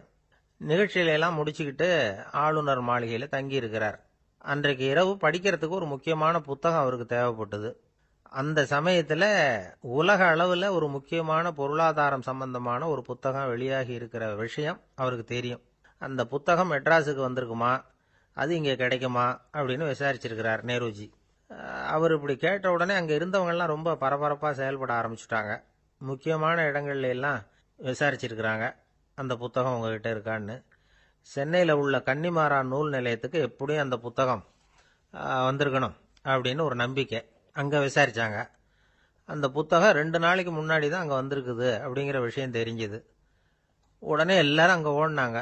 அவங்களுக்கு இன்னொரு சந்தேகம், புத்தகம் வந்திருக்கு சரி, அது இந்த சமயத்தில் வேற யாரும் படிக்கிறதுக்கு எடுத்துகிட்டு போயிருக்கக்கூடாதே அப்படிங்கிற சந்தேகம் இருந்தாலும் மனசுக்குள்ள ஒரு தைரியம். இப்படி ஒரு புத்தகம் வெளிவந்திருக்கிற விஷயமே நேருஜி சொல்லி தான் நமக்கே தெரியும். அதுவும் இல்லாமல் உலக பொருளாதாரம் சம்பந்தமான ஏதோ ஒரு புத்தகம் அது. அதை போய் இந்த நேரத்தில் அவ்வளவு ஆர்வமாக யார் எடுத்துகிட்டு போயிட போகிறாங்க அப்படிங்கிற தைரியம். இந்த தைரியத்தோடு அந்த நூல் நிலையத்துக்கு ஓடினாங்க. புத்தகத்தை தேடினா அது கிடைக்கல. யாரோ எடுத்துகிட்டு போயிருக்கிறாங்க. நேருவுக்கு மட்டுமே தெரிஞ்சிருந்த அந்த புத்தகம் பற்றின விஷயம் சென்னையில் வேற ஒருத்தருக்கும் தெரிஞ்சிருக்குது. உடனே எல்லாரும் பரபரப்பாக அந்த அதுக்குன்னு இருக்கிற ரிஜிஸ்டர் இருக்குல்ல, பதிவேடு, அதை புரட்டி பார்க்குறாங்க யார் எடுத்துகிட்டு போகிறாங்கன்னு தெரிஞ்சுக்கிறதுக்காக. எடுத்துகிட்டு போனவங்க அதில் கையெழுத்து போட்டிருப்பாங்கல்ல, அதை பார்த்து யாருன்னு தெரிஞ்சுக்கலாம் அப்படிங்கிறதுக்காக தான் அதை புரட்டுறாங்க. அதோ அந்த புத்தகத்தோட பேர் பக்கத்தில் அதை எடுத்துக்கிட்டு போனவங்க கையெழுத்து உத்து பார்க்குறாங்க எல்லாரும். அதில் போட்டிருக்குது பேர் CN அண்ணாதுரை அப்படின்னு எழுதியிருந்தது. அவர் தான் பேரறிஞர் அண்ணா. நேரு படிக்க விரும்பின ஒரு புத்தகத்தை அதே நேரம் படிக்க விரும்பின இன்னொரு தலைவர் இவர். படிக்கிறதுல அவருக்கு இருந்த ஆர்வத்தை நாம் தெரிஞ்சுக்கணும்னா அதுக்கு எவ்வளவோ சம்பவங்கள் இருக்குது. கடைசி காலத்தில் அவர் அடையாறு மருத்துவமனையில் படுத்திருக்கிறார். அவருக்கு ஒரு முக்கியமான அறுவை சிகிச்சை செய்ய வேண்டியிருக்குது அவசரமாக. அமெரிக்காவிலேருந்து டாக்டர் மில்லர் வந்திருக்கிறார். அவர்கிட்ட கேட்குறார், டாக்டர் நாளைக்கே அறுவை சிகிச்சை செய்ய போகிறீங்களா அப்படின்னு. ஆமாங்கிறார் டாக்டர் மில்லர். நாளைக்கு மறுநாள் செஞ்சுக்கிறேனே அப்படின்னாரான் அண்ணா. ஏன் ஏதாவது நாள் பார்க்குறீங்களான்னு கேட்டிருக்கார். இல்லை, ஒரு புத்தகத்தை படிச்சுக்கிட்டு இருக்கிறேன், அதை நாளைக்குள்ளே முடிச்சிருவேன், அதுக்கப்புறம் நான் இறந்தாலும் கவலை இல்லை அப்படின்னாராம் இவர். அவர் தான் அறிஞர் அண்ணா. சங்ககால நூல்கள்லேருந்து சமீபத்தில் வந்த நூல்கள் வரைக்கும் எல்லாம் அவர் படிச்சிருக்கிறார். ஒரு திருமண விழாவில் அவர் பேசும்பொழுது சொன்ன விஷயம் இது. சங்க காலத்தில் காதலியை மணக்க விரும்புகிறவனுக்கு அவனுடைய தந்தை வீர சோதனைகள்லாம் வைப்பாரு. போய் புலிப்பல் கொண்டுகிட்டு வா, அப்போதான் என் பொண்ணை கொடுப்பேன் அப்படின்னு சொல்லுவார். காதலன் உடனே காட்டுக்கு போவான், ஒரு புலியை கொன்று அதனுடைய பல்லை கொண்டுகிட்டு வருவான். அதை வீர பதக்கத்தில் பதிச்சு அவனுக்கு மாமனார் சூட்டுவார் கல்யாண சமயத்தில். இப்போலாம் காதலன் கிட்ட அப்படி சொல்ல முடியாது. இப்போலாம் காதலன் கிட்ட காட்டுக்கு போய் புலிப்பல் கொண்டுகிட்டு வான்னு யாராவது சொன்னா புலி தான் மாப்பிள்ளையா வந்து சேரும் அப்படின்னார். உலகத்தில் எது எதுக்கும் ஆராய்ச்சி கூடங்கள் இருக்குது இல்லை? அது மாதிரி தூக்கத்தை பற்றி ஆராய்ச்சி பண்ணுறதுக்கு ஒரு ஆராய்ச்சி கூடம் இருக்குது. அப்படி ஆராய்ச்சி பண்ணணும்னா அதுக்கு மூழ்கிக்கிட்டு இருக்கணும்ல. அதனால தான் அந்த ஆராய்ச்சி கூடம் இங்கே இல்லை. அமெரிக்காவில் பாஸ்டன் பல்கலைக்கழக மருத்துவமனையில் அது இருக்குது. அங்கே தூக்கத்தை பற்றி பலவிதமான ஆராய்ச்சிகள் பண்ணிகிட்டு இருக்கிறாங்க. அந்த ஆராய்ச்சி கூடத்தில் இயக்குனராக இருக்கிற ஒரு நிபுணர் அவர் என்ன சொல்கிறார் தெரியுமா? உங்களுக்கு தூக்கம் வரலையா, நீங்கள் நல்லா தூங்குறதுக்கு தாராளமாக சில யோசனைகளை என்னால் சொல்ல முடியும் அப்படிங்கிறார். யோசனை தானே, காசா பணமாக கேட்டு வச்சுக்கலாமே. உணவு, மனநிலை, தூங்கும் இடத்தோட சூழ்நிலை, படுக்கைக்கு செல்றப்போ உள்ள பழக்க வழக்கங்கள், இது காரணமாக ஒருத்தருக்கு தூக்கம் வராமல் போகலாம். தூக்கம் வராததுக்கு இதுதான் காரணம்னா அதையெல்லாம் சுலபமாக கட்டுப்படுத்தலாங்கிறார் அவர். தூக்கத்தை வரவழைக்கக்கூடிய ஒரு நல்ல மருந்து உடற்பயிற்சி. ஆனால் ஒன்று, படுக்க போகிற நேரத்தில் இது மாதிரி உடற்பயிற்சிகள் எல்லாம் செய்யக்கூடாது. கொஞ்சம் முன்னாடி பகல்லையே இந்த பயிற்சிகளை செய்கிறது நல்லது. தூக்கம் வராமல் அவதிப்படுறவங்க பிற்பகல் நேரங்களில் காஃபி, டீ இது மாதிரி பானங்களை சாப்பிடக்கூடாது. மது அருந்துறது கூட தூக்கத்தை பாதிக்கும். வெது வெதுப்பான நீரில் குளிக்கிறது, தியானத்தில் ஈடுபடுறது, ஓய்வாக இருக்கிறது, படுக்கிறது, அதாவது படுக்கிறதுக்கு முன்னாடி ஒரு குவளை பால் சாப்பிட்றது, இதெல்லாம் தூக்கத்தை வரவழைக்கிறது ரொம்ப உதவியாக இருக்கும். இன்னொரு விஷயம் என்னென்னா, தூங்கி ஆகணுமேங்கிற கவலை வேண்டியதில்லை. அப்படி நினச்சி கவலைப்படுறதை விட்டுடணும். தூக்கம் வரலையா, உடனே படுக்கையை விட்டு எழுந்திருக்க வேண்டியது. வெளியில் வாங்க, வேறு ஏதாவது வேலையில் ஈடுபடுங்க, கொஞ்ச நேரம் உலாவுங்க, அல்லது ஏதாவது ஒரு புஸ்தகத்தை எடுத்து படிங்க. களைப்பு ஏற்பட்டால் மறுபடியும் படுக்கைக்கு போங்க. தூக்கம் தானாக வந்துடும். ஒரு விஷயத்தை மட்டும் நல்லா ஞாபகத்தில் வச்சுக்கணும். படுக்கைக்கு போகிறப்போ உங்கள் மற்ற எல்லா பிரச்சனைகளையும் மறந்துடணும். அது எப்படி சார் முடியும், அந்த நேரம் தானே எல்லா பிரச்சனையும் வரிசையாக ஞாபகத்துக்கு வருது அப்படின்னு நாம் நினைக்கலாம். ஆனால் பழக்கத்தில் அதை நாம் மாற்றிக்க முடியும். கொஞ்சம் முயற்சி பண்ணணும், அவ்வளோதான். இது எல்லாமே ஆராய்ச்சி பண்ணி பார்த்துட்டு அந்த நிபுணர் சொல்கிற கருத்து தான். இன்னொரு விஷயமும் அவர் சொல்கிறார். அது என்னென்னா, உடல் கோளாறு காரணமாக தூக்கம் வராமல் அவதிப்படுறவங்களுக்கெல்லாம் இந்த யோசனைகள் சரியாக வராது அப்படிங்கிறார். அதுக்கெல்லாம் மருத்துவ சிகிச்சை கொடுத்து தான் சரி பண்ணணும். சில பேருக்கு நடு ராத்திரியில் மூச்சு திணறல் ஏற்பட்டு தூக்கம் வராமல் போயிடும். ஊரெல்லாம் தூங்குறப்போ தான் மட்டும் தூங்காமல் மூழ்கிட்டு இருக்கிறது, ஊரெல்லாம் மூழ்கிட்டு இருக்கிறப்போ தான் மட்டும் தூங்குறது, இது மாதிரி கோளாறுகளால் சில பேர் பாதிக்கப்படலாம். காலு தசை முறுக்கிக்கிறதுனால சில பேருக்கு அடிக்கடி விழிப்பு வரலாம். மன அழற்சி காரணமாக சில பேருக்கு தூக்கம் வராது. இது மாதிரி கோளாறுகளுக்கெல்லாம் அதுக்கு தகுந்த மாதிரி சிகிச்சை கொடுத்து தான் சரி பண்ண வேண்டியிருக்கும். எந்த கோளாறும் இல்லாமல் தூக்கம் வரலைன்னா ஆரம்பத்தில் சொன்ன முறைகளை கடைபிடிச்சு பார்க்கலாம். தூக்கம் வந்ததுன்னா யோசனை சொன்ன அந்த நிபுணருக்கு நன்றி சொல்லலாம். ஒருத்தர், ஏன் சார் பஸ்ஸில் தூங்குறது கெட்ட பழக்கமானு கேட்டார். இல்லையே, நான் கூட பஸ்ஸில் போகிறப்ப தூங்கிட்டு தானே போவேன் அப்படின்னார் இன்னொருத்தர். அப்புறம் ஏன் என்ன டிரைவர் வேலை வேணாம்னு வீட்டுக்கு அனுப்பி வச்சுட்டாங்க அப்படின்னாராம் அவர். இமயமலை அடிவாரத்தில் ஒரு மடம், அங்கே ஒரு சன்னியாசி இருந்தார். அவர்கிட்ட ஒருத்தர் வந்தார். சுவாமி, ஆசையை உதற நினைக்கிறேன், முடியல, ஒட்டிக்கிட்டே வருது அப்படின்னாராம். இப்படி உட்கார, ஒரு கதை சொல்கிறேன் அப்படின்னு சொல்லி அவர் சொல்ல ஆரம்பித்தாராம். அவர் சொன்ன கதை என்னன்னா, ஒரு ஊரில் ஒரு ஆள் இருந்தான். அவன் பேர் குப்புசாமி. அவன்கிட்ட எப்பவும் ஒரு பழைய தொப்பி இருக்கும், விடவே மாட்டான். அதனால் அவனை எல்லாரும் தொப்பி சாமி அப்படின்னு தான் கூப்பிடுறது வழக்கம். ஒரு புது தொப்பி வாங்கிக்கப்படாதாப்பா அப்படின்னு நண்பர்கள்லாம் சொல்லி பார்த்தாங்க. பணத்துக்கு எங்கே போவேன் அப்படின்னு விட்டானான். பணம் வச்சிருக்கான், செலவு பண்ண மனசு வரல, மகா கஞ்சன். பழைய பாட்டில்கள்லாம் வாங்கி விற்றுக்கிட்டு இருந்தான். அப்படி ஒரு தடவை பழைய கண்ணாடி சாமான்களை ஏலத்தில் எடுத்தப்போ அதில் ஒரு அருமையான சென்ட்டு பாட்டில் கிடச்சிது. உடனே ஒரு ஐடியா பண்ணான். அந்த சென்ட்டை சின்ன சின்ன பாட்டில்களில் அடைச்சி ஜன்னல் ஓரமாக அடுக்கி வச்சுட்டான். அதை விற்றா நிறைய பணம் கிடைக்குமே, அதனால். இதுக்கு இடையில் ஒரு நாள் அவன் அப்படியே உட்காந்துருந்தான். அந்த நேரம் நண்பன் வந்தான். ஏண்டா, உன் பழைய தொப்பியை மாற்றப்படாதா, ஊரில் எல்லாரும் கேலி பேசுகிறாங்களே உன்னை தொப்பி சாமின்னு, அப்படின்னு சொல்லி கேட்டிருக்கான். இந்த சென்ட்டு பாட்டில் விற்றதும் பணம் வரும், அதுக்கப்புறம் பார்க்கலாம் அப்படின்னு நானா இவன். சரி வா நீச்சல் குளத்துக்கு போயிட்டு வருவோம் அப்படின்னு கூப்பிட்டுருக்கான் நண்பன். 2 பேரும் போனாங்க. அதே நேரம் அந்த ஊர் நீதிபதியும் அங்கே குளிக்க வந்தாராம். அவர்கிட்ட இருந்தது விலை வசந்த ஒரு புது தொப்பி. அதை அங்கே இருந்த ஸ்டாண்டில் மாட்டிவிட்டு குளிக்க போனார். இதுக்கிடையில் குப்புசாமி குளிச்சுட்டு வந்தான். அவனுடைய பழைய தொப்பியை காணலை. அந்த புது தொப்பியை பார்த்தா இது நண்பனுடைய வேலை தான் அப்படிங்கிறதாக புரிஞ்சுக்கிட்டு அதை எடுத்து மாட்டிட்டு வந்துட்டான். நீதிபதி குளிச்சுட்டு வந்து பார்க்குறாரு, தொப்பியை காணும். போலீஸில் புகார் கொடுத்தார். அவங்க வந்து தேடினாங்க. ஒரு மூலையில் பழைய தொப்பி கிடச்சிது. அடடா, இது நம்ம குப்புசாமியோட தொப்பி இல்லையா அப்படின்னு நானா ஒருத்தன். உடனே அவன் வீட்டுக்கு தேடிட்டு போயிருக்காங்க. அங்கே போய் பார்த்தா புது தொப்பி அங்கே இருக்குது. உடனே அவனுக்கு 1000 ரூபாய் அபராதம் போட்டாங்களாம். அவன் பணத்தை கட்டிவிட்டு ரொம்ப எரிச்சலோடு வீட்டுக்கு வந்தான். பழைய தொப்பி கண்ணில் பட்டது. மறுபடியும் உன்னால தானே எனக்கு 1000 ரூபா நஷ்டம் அப்படின்னு சொல்லி அதை எடுத்துக்கிட்டு அப்படி போயிருக்கான். அந்த ஊர் குளத்துல வீசி எரிஞ்சிட்டு வந்துட்டான். அது மீன் பிடிக்கிற ஒருத்தன் கையில் சிக்கிச்சு. அவன் வர்ற வழியில் அதை எடுத்து வேகமாக வீசி எறிஞ்சான். அது நேராக குப்புசாமி வீட்டு ஜன்னல் வழியாக உள்ளே வந்து இந்த சென்ட்டு பாட்டில்கள் மேலே விழுந்து எல்லாம் உடஞ்சி நொறுங்கி போச்சு. குப்புசாமி பார்த்தான். தோட்டத்தில் ஆழமாக ஒரு குழியை வெட்டினான். அந்த தொப்பியை போட்டான், மூடிவிட்டான். இதை அடுத்த வீட்டுக்காரன் பார்த்தான். ஏதோ புதையல் தான் வச்சிருக்கான் போல இருக்குன்னு நினச்சான். போலீஸில் போய் புகார் கொடுத்துட்டான். மறுபடியும் போலீஸ் குழியை தோண்டினாங்க. பழைய தொப்பி மறுபடியும் வெளியில் வந்தது. எல்லாரும் சிரிக்கிறாங்க. அன்னைக்கு ராத்திரியே அந்த தொப்பியை எடுத்துக்கிட்டு நேராக புறப்பட்டான். ஒரு கல்லில் அதை சேர்த்து கட்டி குடிநீர் தொட்டி இருக்கும்ல, அதில் போட்டுட்டு வந்துட்டான். இனிமேல் என்ன பண்ணும் பார்ப்போன்னு. ஒரு நாள் திடீர்னு குழாயெல்லாம் அடைப்பட்டு போச்சு. மாநகராட்சி அலுவலர்கள் வந்து என்னன்னு பார்த்தா அந்த பழைய தொப்பி குழாயை அடைச்சிக்கிட்டு இருக்குது. இது குப்புசாமியோட தொப்பிங்கிறது தான் எல்லாருக்கும் தெரியுமே. உடனே குடிநீரை வந்து பாழாக்கணத்துக்காக குப்புசாமிக்கு கோர்ட்டு 2500 ரூபாய் அபராதம் போட்டுவிட்டுது. அதையும் கட்டிவிட்டு வெளில வந்தான். கடைசியாக முடிவு பண்ணான். ஒரு நெருப்பு குச்சியை கிழிச்சான். தொப்பியை கொளுத்தினான். எரிஞ்சுது. எடுத்து வெளில எரிஞ்சான். கொஞ்ச நேரத்தில் தீ அணைப்பு படம் வந்துட்டுது. ஆமாம், இவன் எடுத்து எரிஞ்சது வெளியில் விழுந்து வீட்டு கூரையே பற்றிக்கிட்டு எரிய ஆரம்பிச்சுட்டுது. அவனோட பணத்தாசையும் அதோட சேர்ந்து எரிஞ்சு போச்சான். இப்படி ஒரு கதை. இந்த கதையை சொல்லி முடிச்சார் அந்த இமயமலை அடிவாரத்தில் இருந்த சன்னியாசி.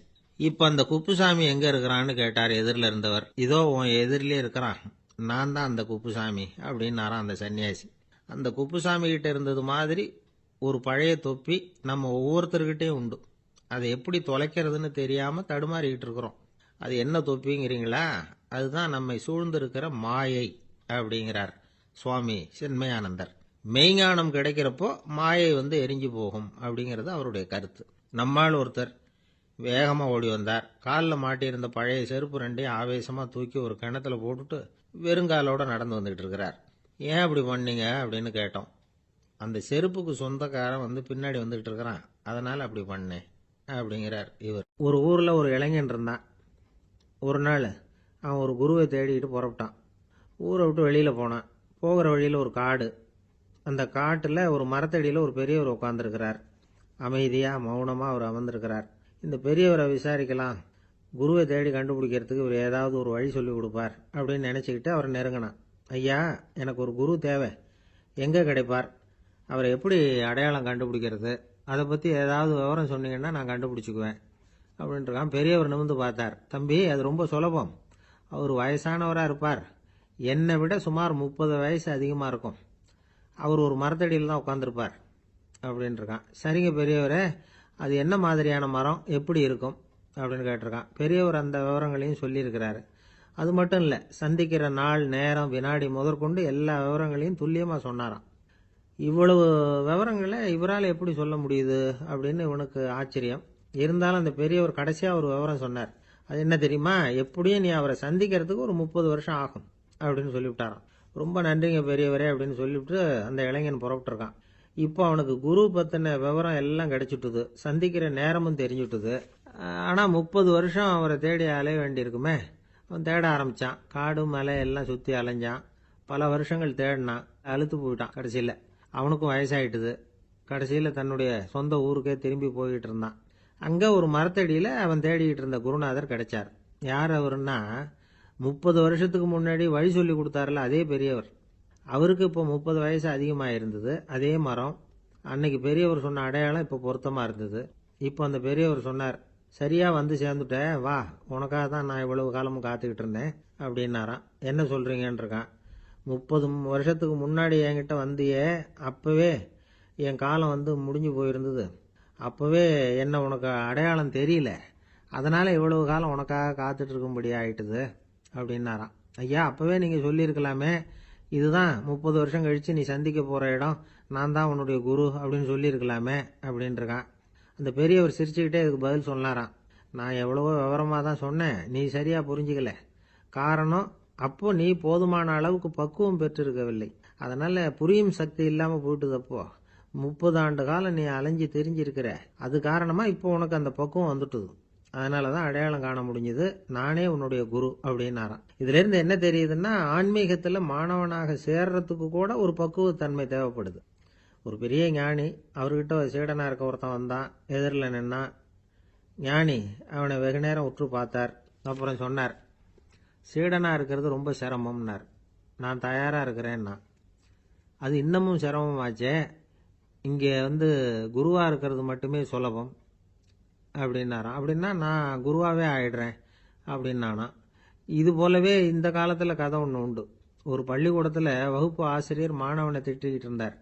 டேய், நீ 100க்கு 10 மார்க் தான் வாங்கிட்டு இருக்க, இவ்வளவு மோசமா நீ படிச்சா கடைசியில மாடு மேய்க்கிறது கூட லாய்க்கு இல்லாதவனா ஆயிடுவ, அதுக்கப்புறம் என்ன செய்ய போற அப்படின்னாராம். பையன் தலையை சொரிஞ்சுக்கிட்டே சொன்னானா, சார் அப்படின்னா ஒன்று செய்யறேன் அப்படின்னானா. இவர் கேட்டிருக்கார், என்ன செய்ய போறேன்னு. வேற என்ன சார், உங்களை மாதிரி ஒரு ஆசிரியர் ஆயிடுறேன் அப்படின்னானா. ஒரு கடைக்கு போனேன், 5 ரூபா பணத்தை எடுத்து கொடுத்தேன், ஒரு தினசரி பத்திரிகையை கேட்டேன். அவரு உடனே அங்க அடுக்கி வச்சிருந்த பத்திரிகையில ஒன்று எடுத்து என் கையில கொடுத்தார், வாங்கிக்கிட்டேன். மீதி பணத்தை எடுத்தார், அதையும் என் கையில கொடுக்கணும்ல, கொடுக்கல. எதிரில் இருந்த பலகையில வச்சு எடுத்துக்க சொன்னார். எப்பவும் அவர் அப்படிதான் பண்ணுவார், நானும் எடுத்துக்கிட்டு வந்துடுவேன். இவர் ஏன் இப்படி பண்றாருங்கிறது எனக்கு ரொம்ப நாளா ஒரு சந்தேகம். ஒரு நாள் அவர்கிட்டயே இதை கேட்டுவிட்டேன். ஏங்க, நீங்க உங்க கடைக்கு பொருள்கள் வாங்குறவங்களுக்கு நீங்க பாக்கி சில்லறையை கொடுக்கறப்போ பலகையில வச்சு விடுறீங்க, கையில கொடுக்க மாட்டேங்கிறீங்களே, ஏன் அப்படின்னு கேட்டேன். காசை கையில கொடுத்தா நம்ம கிட்ட இருக்கிற லட்சுமி போயிடுவா சார் அப்படின்னார். அதாவது பணம் செலவாயிடும் அப்படின்னு அர்த்தமா. இன்னொரு நண்பர், அவர் ஒரு நாள் வழக்கத்துக்கு மாறா ரொம்ப சோகமா உட்காந்துருக்கிறார். ஏங்க, என்னாச்சு, ஏன் இப்படி கப்பலே கவிழ்ந்தது மாதிரி உட்காந்துருக்கிறீங்க அப்படின்னு கேட்டேன். கப்பலே கவிழ்ந்திருந்தா கூட நான் இப்படி கவலைப்பட மாட்டேன் சார், வேற ஒன்று நடந்து போச்சுன்னார். என்னன்னு கேட்டேன். என் உச்சந்தலையில பல்லி ஒன்று விழுந்துட்டுதுன்னார். அதுக்காகவா இப்படி அப்படின்னு ஆச்சரியப்பட்டேன். ஆமாங்க, பல்லி உச்சந்தலையில் விழுந்தா பலன் என்னன்னு பஞ்சாங்கத்தில் பார்த்தேன், மரணம்னு போட்டிருக்கு அப்படின்னு சொல்லிவிட்டு அவர் தொடர்ந்து கவலைப்பட ஆரம்பிச்சிட்டார். இப்படியும் ஒருத்தர், என் கூட வேலை பார்க்குற ஒருத்தர் எப்படி தெரியுமா, தினமும் வலது காலை வச்சு தான் ஆபீஸுக்கு உள்ள நுழைவார். என்னைக்காவது தவறுதலா இடது காலை வச்சு உள்ள வந்துட்டார்னா அன்னைக்கு பூரா மனசு சங்கடப்படுவார், எந்த வேலையும் சரியா ஓடாது. கேரம் போர்டு ஆடுற ஒருத்தர் எப்ப ஆட உட்கார்ந்தாலும் ஸ்ட்ரைக்கரை கை தவறி கீழே விழற மாதிரி பண்ணி அதுக்கப்புறம் அதை எடுத்துக்கிட்டு ஆட உட்காருவார். ஏன்னா எப்போ ஒரு தடவை நிஜமாவே அது கை தவறி கீழே விழுந்திருக்குது, அன்னைக்கு பிரமாதமா ஜெயிச்சுட்டார். உடனே ஒரு முடிவுக்கு வந்துட்டார், கை தவறுனா லாபம் அப்படின்னு. அதுக்கப்புறம் அதையே பழக்கமாக்கிக்கிட்டார். பூனை குறுக்க போனா சகனம் சரியில்லைன்னு நினைக்கிறவங்க உண்டு. ஆனா ஒருத்தர் எப்படி தெரியுமா, அவர் வெளியில கிளம்புற சமயம் பக்கத்து வீட்டு ரேடியோவில் மியாவ் மியாவ் பூனை குட்டின்னு பாட்டு சத்தம் கேட்டா கூட போதும், சகனம் சரியில்லைன்னு பிரயாணத்தை கேன்சல் பண்ணி விடுவார். இப்ப இவ்வளவும் எதுக்கு சொல்றோம்னா, அளவுக்கு மீறின சகுன நம்பிக்கைகள் இருக்கு பாருங்க, இதோட பயமும் சேர்ந்துகிட்டதுன்னு வச்சுக்கோங்க, இது ஒருத்தருடைய மனநிலையை பாதிச்சிடும். இது உளவியல் நிபுணர்கள் சொல்ற கருத்து. வாழ்க்கையே தடுமாற வச்சிரும். பாதுகாப்பு இல்லாத உணர்வு, ஒரு விதமான டிப்ரெஷன் மனநிலை, இதெல்லாம் தான் இதுக்கு காரணமா அமையலாம். சில பேர் காய்கறி நறுக்க கத்திய கையில் எடுத்தா கூட நேரம் சரியா இருக்கா அப்படின்னு பார்த்துட்டு தான் வேலையை ஆரம்பிக்கிறது வழக்கம். அறிவு தான் மனசுக்கு வாத்தியாரா இருக்கணும், அப்பதான் வாழ்க்கை நிம்மதியா இருக்கும். அறிவு மனசு சொல்றபடியெல்லாம் கேட்க ஆரம்பிச்சுட்டுதுன்னா இடைஞ்சல் தான். ஒருத்தருக்கு 7ஆம் நம்பர் தான் ராசியான நம்பரான், 7ஆம் தேதி தான் எந்த காரியத்தையும் ஆரம்பிப்பாராம். 7 எழுத்து வர்றது மாதிரி பேரை மாத்தி வச்சுக்கிட்டார். 7 மணிக்கு தான் தினமும் எழுந்திருப்பார். 7ஆம் நம்பர் வீட்டில் தான் குடியிருக்கார். கல்யாணம் கூட 7ஆம் தேதி தான் பண்ணிக்கிட்டார். அவர் ஒரு நாள் குதிரை பந்தயத்துக்கு போனாராம். குதிரையோட பேரையெல்லாம் பார்த்தார். ஒரு குதிரையோட பேர் 7 எழுத்துல அமைஞ்சிருந்தது. 7 தானே இவருக்கு அதிர்ஷ்ட நம்பர், அதனால உடனே அது பேர்ல பணத்தை கட்டினார். பந்தயம் நடந்தது. என்ன சார் ஆச்சுன்னு கேட்டாங்க. நான் பணம் கட்டின அந்த என்னோட குதிரை 7ஆவதா வந்து சேர்ந்தது சார் அப்படின்னாராம் சோகமா.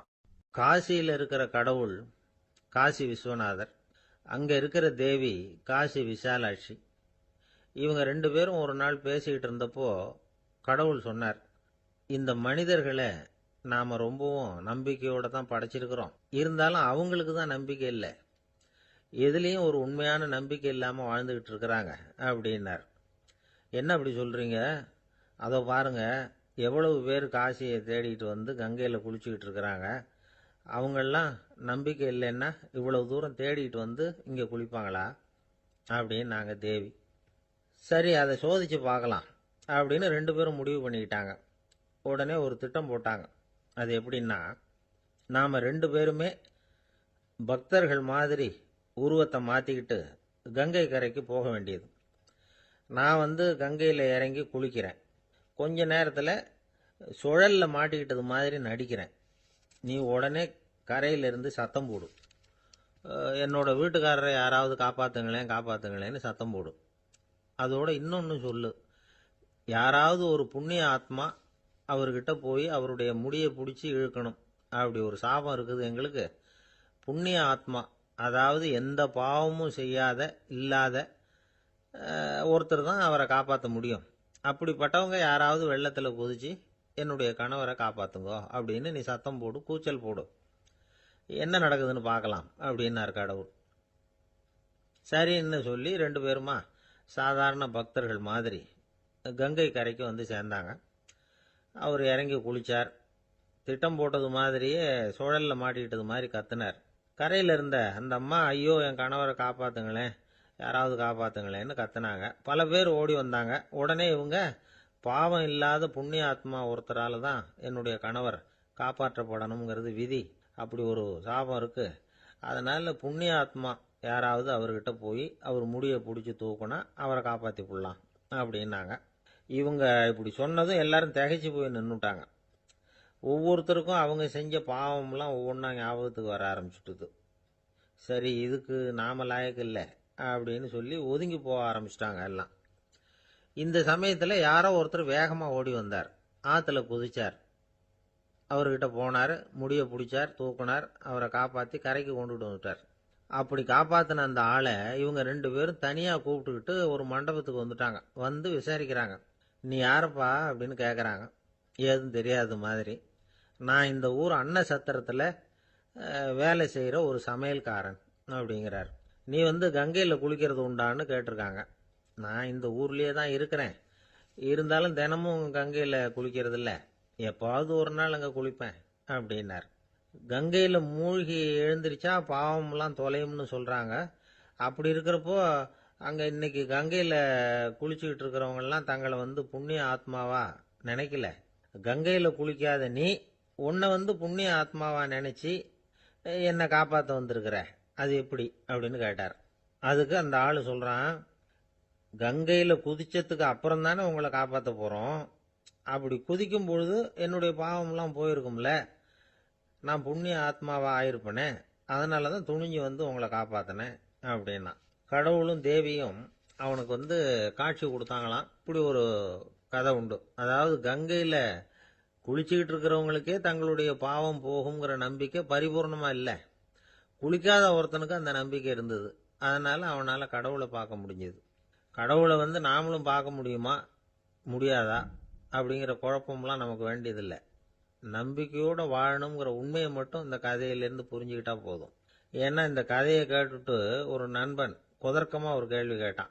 ஏன் சார், கங்கையில் குளிச்சா பாவம் போயிடும்னு சொல்கிறீங்களே, நான் எனக்கு வேண்டாத ஒருத்தனை அழைச்சிட்டு போய் கங்கையிலேயே தள்ளி விட்டுட்டு அதுக்கப்புறம் அங்கேயே முழுக்க போட்டுட்டு நான் செஞ்ச பாவத்தை வந்து அதுலேயே கழுவி விட்டுட்டு மறுபடியும் உங்ககிட்ட வந்துடுறேன்னு வச்சுக்கோங்க, நீங்கள் என்னை வந்து புண்ணிய ஆத்மான்னு ஏற்றுக்குவீங்களா அப்படிங்கிறான். ஆள் கொஞ்சம் ஆசைந்தான், நம்மளே அங்கே அழைச்சிட்டு போனாலும் போயிடுவான். அங்கே நபிகள் நாயகம் உட்கார்ந்துருக்கிறார். அந்த சமயம் அம்மா அங்கே வர்றாங்க. அவங்க கையில் திராட்சை பழ கொத்து, அதை கொண்டுகிட்டு வந்து நபிகள் கிட்ட கொடுக்குறாங்க. சாப்பிடுங்க அப்படின்னு சொல்லி ரொம்ப அன்பாக வேண்டிக்கிறாங்க. நபிகள் நாயகமும் ரொம்ப பிரியமாக அதை வாங்கிக்கிட்டார். அதுக்கப்புறம் அதை சாப்பிட ஆரம்பித்தார். நபிகள் நாயகம் மதீனாவில் தங்கியிருந்தப்போ இது மாதிரி நிறைய பேர் பழங்களையும் தின்பண்டங்களையும் கொண்டுட்டு வந்து கொடுக்கறது வழக்கம். நபிகள் நாயகம் என்ன பண்ணுவார்னா அதையெல்லாம் வாங்குவார்.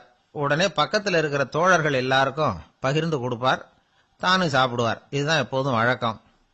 ஆனால் இந்த தடவை என்னாச்சு தெரியுமா? அவர் அப்படி பண்ணல. ஒவ்வொரு பழமா எடுத்து தானே சாப்பிட்டுக்கிட்டு இருக்கிறார். அவர் விருப்பமா சாப்பிடுகிற காட்சியை ஆசை தீர பார்த்துக்கிட்டு இருந்தாங்க அந்த வயசான அம்மா, அந்த பழத்தை கொடுத்தவங்க.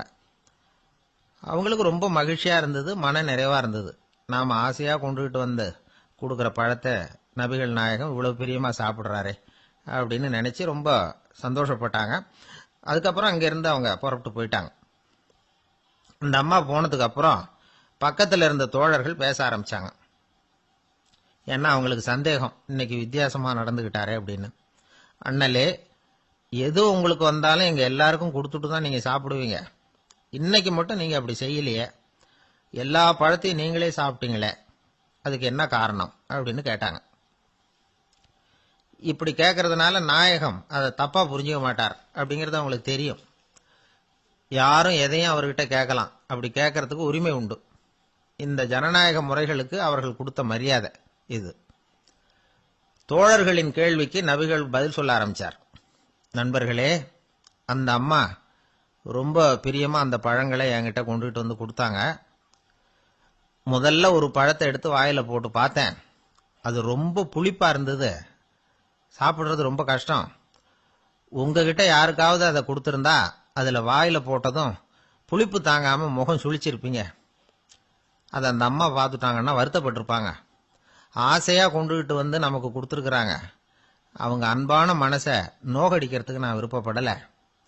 அதனால முகம் சுளிக்காம சாப்பிடணுமேங்கிறதுக்காகத்தான் அந்த பழங்கள் பூராவே நானே சாப்பிட்டுட்டேன் அப்படின்னு புன்முறுவலோட பதில் சொன்னாராம் நபிகள் நாயகம்.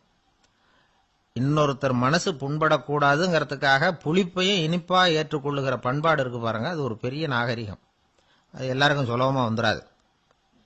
நல்லா இருக்கிற பழத்தையே என்ன இவ்வளவு மோசமா இருக்கேன்னு சொல்லுகிறவர்கள் தான் நம்ம கிட்ட அதிகம். இந்த காலத்துல இல்வாழ்க்கையில இந்த நாகரிகத்தை சில பேர் கடைபிடிக்கிறது உண்டு. நல்லா இருக்க இல்லையோ முகம் சுளிக்காம சாப்பிட்டுருவாங்க. ஏன்னு கேட்டா, எதுக்காக சார் வீண் வம்பு, ஏதோ நமக்குன்னு கொடுத்து வச்சது அவ்வளவுதான் அப்படின்னு நினைச்சுக்கிட்டு போக வேண்டியது தானே அப்படிம்பாங்க. இவங்கெல்லாம் கூட ஒரு விதத்துல பண்பாடு தெரிஞ்சவர்கள் தான். இப்போ ஒரு ஆளு ஊரெல்லாம் சுத்தி விட்டு கடைசியில் அழுத்து போய் ஒரு ஹோட்டலுக்குள்ள நுழைஞ்சானான். ரொம்ப களைப்பா இருந்தது அவனுக்கு. அதனால ரொம்ப களைப்படைஞ்சு போய் ஒரு நாற்காலியில போய் உட்காந்துருக்கிறான். இவனை பார்த்ததும் சர்வர் ஓடி வந்தார். சார், உங்களுக்கு என்ன வேணும்னு கேட்டார். எனக்கு தேவை 2 தோசையும் கொஞ்சம் அன்பான வார்த்தைகளும் அப்படின்னா. சர்வர் உள்ள போனார், 2 தோசையை கொண்டாந்து வச்சார். அன்பான வார்த்தை கேட்டனே அப்படின்னா இவன். சர்வர் ரொம்ப பணிவா குனிஞ்சு இவன் காதோரமா சொன்னார், ஐயா, இந்த தோசையை சாப்பிட்றாதீங்க, புளிச்சு போன பழைய மாவு அப்படின்னார். இது பாருங்க, அன்பான வார்த்தையும் 2 தோசையும் கேட்டார், கொண்டாந்து கொடுத்துட்டார். இப்படி இருக்கிறவர்களும் இன்றைய மனிதர்கள்ல அதிகம். அதனால மனிதர்கள் ஒவ்வொருத்தரும் ஒவ்வொரு விதம். நம்ம கிட்ட பிரியமா நடந்துகிறவர்கள் மனம் கோணும்படி நாம் நடந்து கொள்ளக்கூடாது அப்படிங்கிறது தான் நபிகள் நாயகம் அவருடைய செயல் மூலமா நமக்கு உணர்த்தி இருக்கிற வாழ்வியல் உண்மை. ஆளை கண்டா ஏன் இப்படி முகத்தை திருப்பிக்கிட்டு வர்றீங்க அப்படின்னு கேட்டார் ஒருத்தர் நண்பர்கிட்ட. எலெக்ஷன்ல அவன் எதிர்த்து நின்னவன் சார், என்ன அவன்கிட்ட நமக்கு என்ன பேச்சுவார்த்தை அப்படின்னாராம் ரொம்ப கோபமா இவர். சரி, அந்த ஆள் யாருன்னு கேட்டேன். என் கூட பிறந்த தம்பி தான் சார் அப்படின்னார் அந்த கோபம் குறையாமல். அதாவது நம்ம ஊர் நிலவரம் இப்படி, அதாவது அண்ணனும் தம்பியும் எதிர்த்து நிற்பாங்க தேர்தலில், ஒருத்தர் கண்டா பேசிக்கிறது இல்லை. ஆனா இங்கிலாந்துல எப்படி தெரியுமா, அங்க ஒரே மேடையில போட்டி போடுற 2 வேட்பாளர்களும் பேசுவாங்களாம், பட்டிமன்றம் மாதிரி. ஒருத்தர் முதல்ல எழுந்திருப்பார், நான் இந்த தேர்தலில் வெற்றி பெற்றால் என்னென்ன செய்வேன் அப்படின்னு சொல்லிவிட்டு உட்காருவார். அதுக்கப்புறம் அடுத்தவர் எழுந்திருப்பார், அவர் சொல்லுவார், நான் வெற்றி பெற்றா இந்த மக்களுக்கு என்னென்ன செய்வேன், இந்த நாட்டுக்கு என்னென்ன செய்வேன் அப்படிங்கறத சொல்லிவிட்டு உட்காருவார். 2 பேரும் ஒரே மேடையில பேசுவாங்க. மக்கள் 2 பேர் பேச்சையும் கேட்டுக்கிட்டு ஒரு முடிவுக்கு வருவாங்க. இதுதான் அங்க உள்ள பழக்கம். இங்க அப்படி இல்லை. இங்க ஒருத்தர் பார்த்தாவே முகத்தை திருப்பிக்கிறது. ஒரு தடவை இது மாதிரி ஒரு கூட்டம் நடந்துகிட்டு இருக்கு அங்க வெளிநாட்டுல தான். நேரத்துக்கு சரியா ஒரு வேட்பாளர் வந்து சேரல. இது இங்கிலாந்துல நடந்த நிகழ்ச்சி. அப்புறம் என்னாச்சுன்னா ஒருத்தர் வந்துட்டாரு, இன்னொருத்தர் வந்து சேரல. அப்புறம் உடனே அந்த ஒருத்தர் வந்தவர் பேச ஆரம்பிச்சிட்டார். அதாவது அந்த இன்னொருத்தர் சார்பாவே பேசிட்டாராம். அதாவது அவர் வரல, நான் அவரு சார்பா வந்து நான் பேசிடுறேன். அதாவது அவர் ஜெயிச்சுட்டா அவர் என்னென்ன செய்வார் இந்த நாட்டுக்கு அப்படின்னு சொல்லி அவர் பக்கத்துல உள்ள நியாயத்தை எடுத்து இவரே சொல்லிட்டாராம். இப்படிலாம் அங்க நடந்துதான். இது எப்பேற்பட்ட தேர்தல் பண்பாடு பாருங்க. அதனால இன்னொரு விஷயம், இப்ப இங்கிலாந்துல எல்லாம் ஓட்டு கேட்கறப்ப வெற்றியா தோல்வியாங்கிறத ஓரளவுக்கு யூகிச்சு விடலாமா. இப்போ ஒரு வேட்பாளர் ஒரு வீட்டுக்கு முன்னாடி போய் நின்று எனக்கு ஓட்டு போடுங்கன்னு கேட்கறாருன்னு வச்சுங்களேன், அதுக்கு என்ன பார்த்து செய்யறோம், போயிட்டு வாங்க அப்படின்னு சில வீடுகள்ல வாசல்ல நின்னே சொல்லி அனுப்பிச்சிருவாங்களாம். வேற சில வீடுகள்ல எப்படின்னா வேட்பாளரை வீட்டுக்குள்ள கூப்பிட்டு காபி சாப்பிட சொல்லி உபசரிச்சு அதுக்கப்புறம் அனுப்பி வைக்கிறது வழக்கமா. இதுல எந்த வீட்டு ஓட்டு நிச்சயம் தெரியுமா? வாசல்ல நின்னே வழி அனுப்பி வச்சுடுறாங்க பாருங்க, அவங்க ஓட்டு நிச்சயம். உள்ள கூப்பிட்டு காப்பி கொடுத்து அனுப்புறாங்க பாருங்க, அவங்க ஓட்டு நிச்சயம் இல்லையா. சரி, அப்புறம் ஏன் அந்த உபசரிப்பு அப்படின்னு கேட்டா அதுக்கு ஒரு காரணத்தை சொல்றாங்க. அதாவது அது ஒரு அனுதாபத்தை தெரிவிக்கிற முறையா. ஐயோ பாவம், நாம இவருக்கு ஓட்டு தான் போட போறதில்ல, எதையாவது செய்வோம், காப்பியாவது சாப்பிட்டு போகட்டும் அப்படிங்கிற எண்ணமா. இப்படி அந்த ஒரு பழக்கம். ஆக அந்த ஊர்ல நிறைய காப்பி சாப்பிடணும்னு ஒருத்தர் ஆசைப்பட்டா தேர்தலில் தோத்து போறதுக்கு தயாரா இருக்கணும். ஒரு சமயம் ஒரு ஊர்ல தேர்தல் நடந்துதான். ஒரு தொகுதியில நின்று தோத்து போன ஒருத்தர் கையில ஒரு துப்பாக்கியோட ஊருக்குள்ள சுத்திக்கிட்டு இருந்தாராம். ஒரு போலீஸ்காரர் அவரை பார்த்துட்டு சந்தேகப்பட்டிருக்கார். அதனால அவரை தடுத்து நிறுத்தி என்ன இது துப்பாக்கியோட சுத்துறீங்களேன்னு விசாரிச்சிருக்கார். இதுக்கு அவர் சொன்னாராம், சார் இந்த தொகுதியில மொத்தம் 1,00,000 வாக்காளர்கள், அதுல எனக்கு 10,000 பேர் மட்டும்தான் எனக்கு ஓட்டு போட்டிருக்கிறாங்க. அப்படின்னா எனக்கு வேண்டாதவங்க இந்த தொகுதியில 90,000 பேர் இருக்கிறாங்கன்னு அர்த்தம். இப்படி ஒரு சூழ்நிலையில நான் என்னுடைய பாதுகாப்புக்கு ஆயுதம் இல்லாம நடமாடலாமா அப்படின்னு கேட்டாராம். எவ்வளவு எச்சரிக்கை பாருங்க. நம்ம ஊர்ல சில பேர் ஓட்டு கேட்கிற விதமே தனி. ஒருத்தர் ரொம்ப சாமர்த்தியமா ஓட்டு கேட்பாராம். அவர் எப்படின்னா, ஒரு வீட்டுக்கு போறாருன்னு வச்சுங்களேன், அந்த நேரம் அந்த வீட்டுக்காரரு என்ன செஞ்சுக்கிட்டு இருக்கிறாரோ அதே வேலையை இவரும் கொஞ்ச நேரம் செய்வாராம், அவருக்கு ஒத்தாசையா. அதுக்கப்புறம் மெதுவா பேச்சு கொடுப்பார், ஓட்டு கேட்பார், இது மாதிரி எலெக்ஷன்ல நிக்கிறேன் கவனிக்கணும்னு. அது மாதிரி ஒரு தடவை அவர் போனப்ப அங்க வந்து அவர் என்ன பண்ணிட்டு இருக்காரு, வீட்டுக்கு பின்னாடி மாட்டு கொட்டையில பால் கறந்துகிட்டு இருக்காரு ஒரு பசுமாட்டுக்கிட்ட. அந்த வீட்டுல இவர் ஓட்டு கேட்க போனவர் இவர் ஓடி போய் இன்னொரு சொம்பை எடுத்துக்கிட்டு அதே மாட்டுக்கு இன்னொரு பக்கம் போய் உட்காந்துக்கிட்டு இவரும் பால் கறக்க ஆரம்பிச்சிட்டார். எதிர உட்காந்துட்டு இருக்காரு அவரு, இவர் இந்த பக்கம் உட்காந்துருக்காரு. கீழே கொஞ்சம் குனிஞ்சு பார்த்தா ஒருத்தர் முகத்தை ஒருத்தர் பார்க்கலாம். கொஞ்ச நேரம் ஆனதுக்கு அப்புறம் இவர் மெதுவா அவர்கிட்ட பேச்சு கொடுத்தாராம். இது மாதிரி நான் எலெக்ஷன்ல நிக்கிறேன், நீங்க ஓட்டு போடணும், அதுக்காக தான் வந்தேன்னாராம். அது முடியாதுங்களேன்னாராம் அவரு. ஏன்னு கேட்டிருக்கார். நான் இந்த வீட்டுக்காரன் இல்ல, நானும் உன்ன மாதிரி ஓட்டு கேட்க வந்தவன் தான் அப்படின்னு. கங்கை கரை தோட்டம் பக்கத்துல ஒரு ஆசிரமம், அங்க ஒரு பெரியவர் தங்கி இருக்கிறார். அவர் தான் ராமகிருஷ்ண பரமஹம்சர். அந்த ஆசிரமம் இருந்த இடம் கரக்பூர். வங்காளத்துல பொதுவா எல்லாரும் மீன் சாப்பிடுறது உண்டு. கங்கையில குளிச்சுட்டு கையில ஒரு மீனோட வர்றது வழக்கம். இவர் இருக்கிற இடத்துக்கு கங்கையில படகு வழியா வரணும். அப்படிதான் எல்லாரும் வருவாங்க. வர்றவங்களை ஒன்று கூட்டி ஆன்மீக விஷயங்களை பத்தி பேசிக்கிட்டு இருப்பார். ஒவ்வொரு நாள் ஒவ்வொருத்தர் நகரத்துக்கு போகணும், வரும்பொழுது மீன் கொண்டுகிட்டு வரணும். அதுக்கு ஒரு அட்டவணையே உண்டு ஆசிரமத்தில். அது பிரகாரம் ஒரு நாள் சுவாமி யோகானந்தர் படகுல போனார். படகை செலுத்தினவங்க ராமகிருஷ்ணரையும் சுவாமி யோகானந்தரையும் மற்றவங்களையும் பித்தர்கள் அப்படின்னு சொல்லி ஏளனமா பேசினாங்க. அவங்க என்ன பைத்தியம் பிடிச்சவங்க அப்படிங்கிறது மாதிரி. சுவாமி யோகானந்தருக்கு ரொம்ப மென்மையான இதயம். இவங்க இப்படி கண்ணாபின்னான்னு பேசுறத பார்த்தா மீனை வாங்கிட்டு திரும்புறப்போ என்ன நடக்குமோ அப்படிங்கிற பயம் வேற வந்துட்டுது அவருக்கு. அவ்வளவு மென்மையானவர். இதை தெரிஞ்சுக்கிட்ட ராமகிருஷ்ணர், யோகானந்தா இங்க வா அப்படின்னு கூப்பிட்டார். இவரு கண்ணீரை தொடச்சிக்கிட்டே கிட்ட போனார். சொன்னார், ஐயா, படகு ஓட்டுறவங்க உங்களை பத்தி மோசமா பேசுறாங்க. என்ன திட்டினா பரவாயில்ல, ஆனா உங்களை அவங்க திட்டுறாங்க, அதை என்னால தாங்கிக்க முடியல அப்படின்னார். இதை கேட்டதும் ராமகிருஷ்ணருக்கு கோபம் வந்துட்டுதான். என்னது, உன்னுடைய குருவை பத்தி அவங்க மோசமா பேசும்பொழுது நீ சும்மா இருந்தியா, வெளியில போ அப்படின்னு விட்டார். குரு நிந்தனை செய்யறப்போ அதை கேட்டுக்கிட்டு சும்மா இருக்கலாமா? குரு நிந்தனையை கேட்டா பாவம் இல்லையா? என்னை தூற்றும் போது அவங்க வந்து பாவம் செய்யறாங்க, அதை கேட்டுக்கிட்டு நீ சும்மா இருந்தா நீயும் பாவம் செய்யற அப்படின்னாராம். அடுத்த நாள் சுவாமி நிரஞ்சனானந்தர் போக வேண்டிய நாள். இவர் படகுல போகும்பொழுதும் அதே மாதிரி நடந்துதான். அவங்க மோசமா பேச ஆரம்பிச்சாங்க, திட்ட ஆரம்பிச்சாங்க.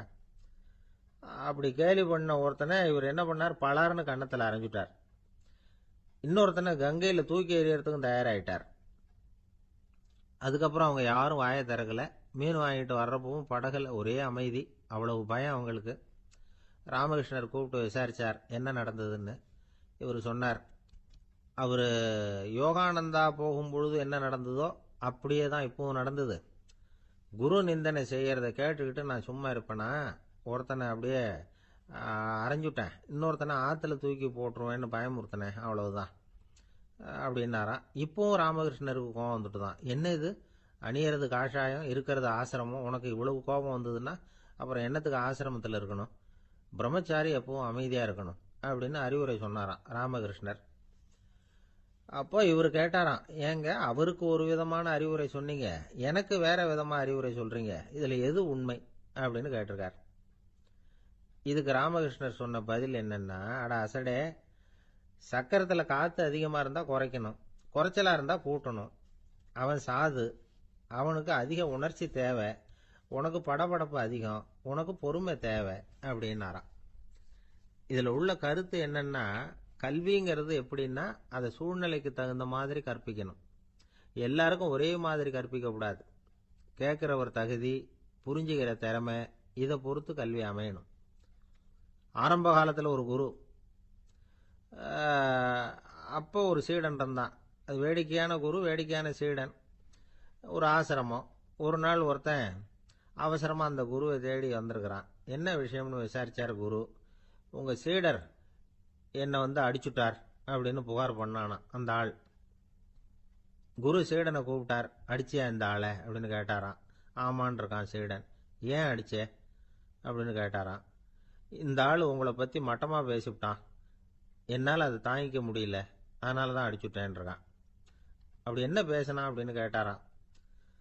உன்னுடைய குருநாதர் இப்பெல்லாம் அர்த்தமில்லாமல் பேச ஆரம்பிச்சுட்டார் அப்படின்னு சொல்லிவிட்டான், அதனால தான் அடிச்சுட்டேன் அப்படின்னானா. அதுக்காக அடிச்சே அப்படின்னாராம். நான் அதுக்காக அடிக்கல குருவே, இப்பெல்லாம் நீங்கள்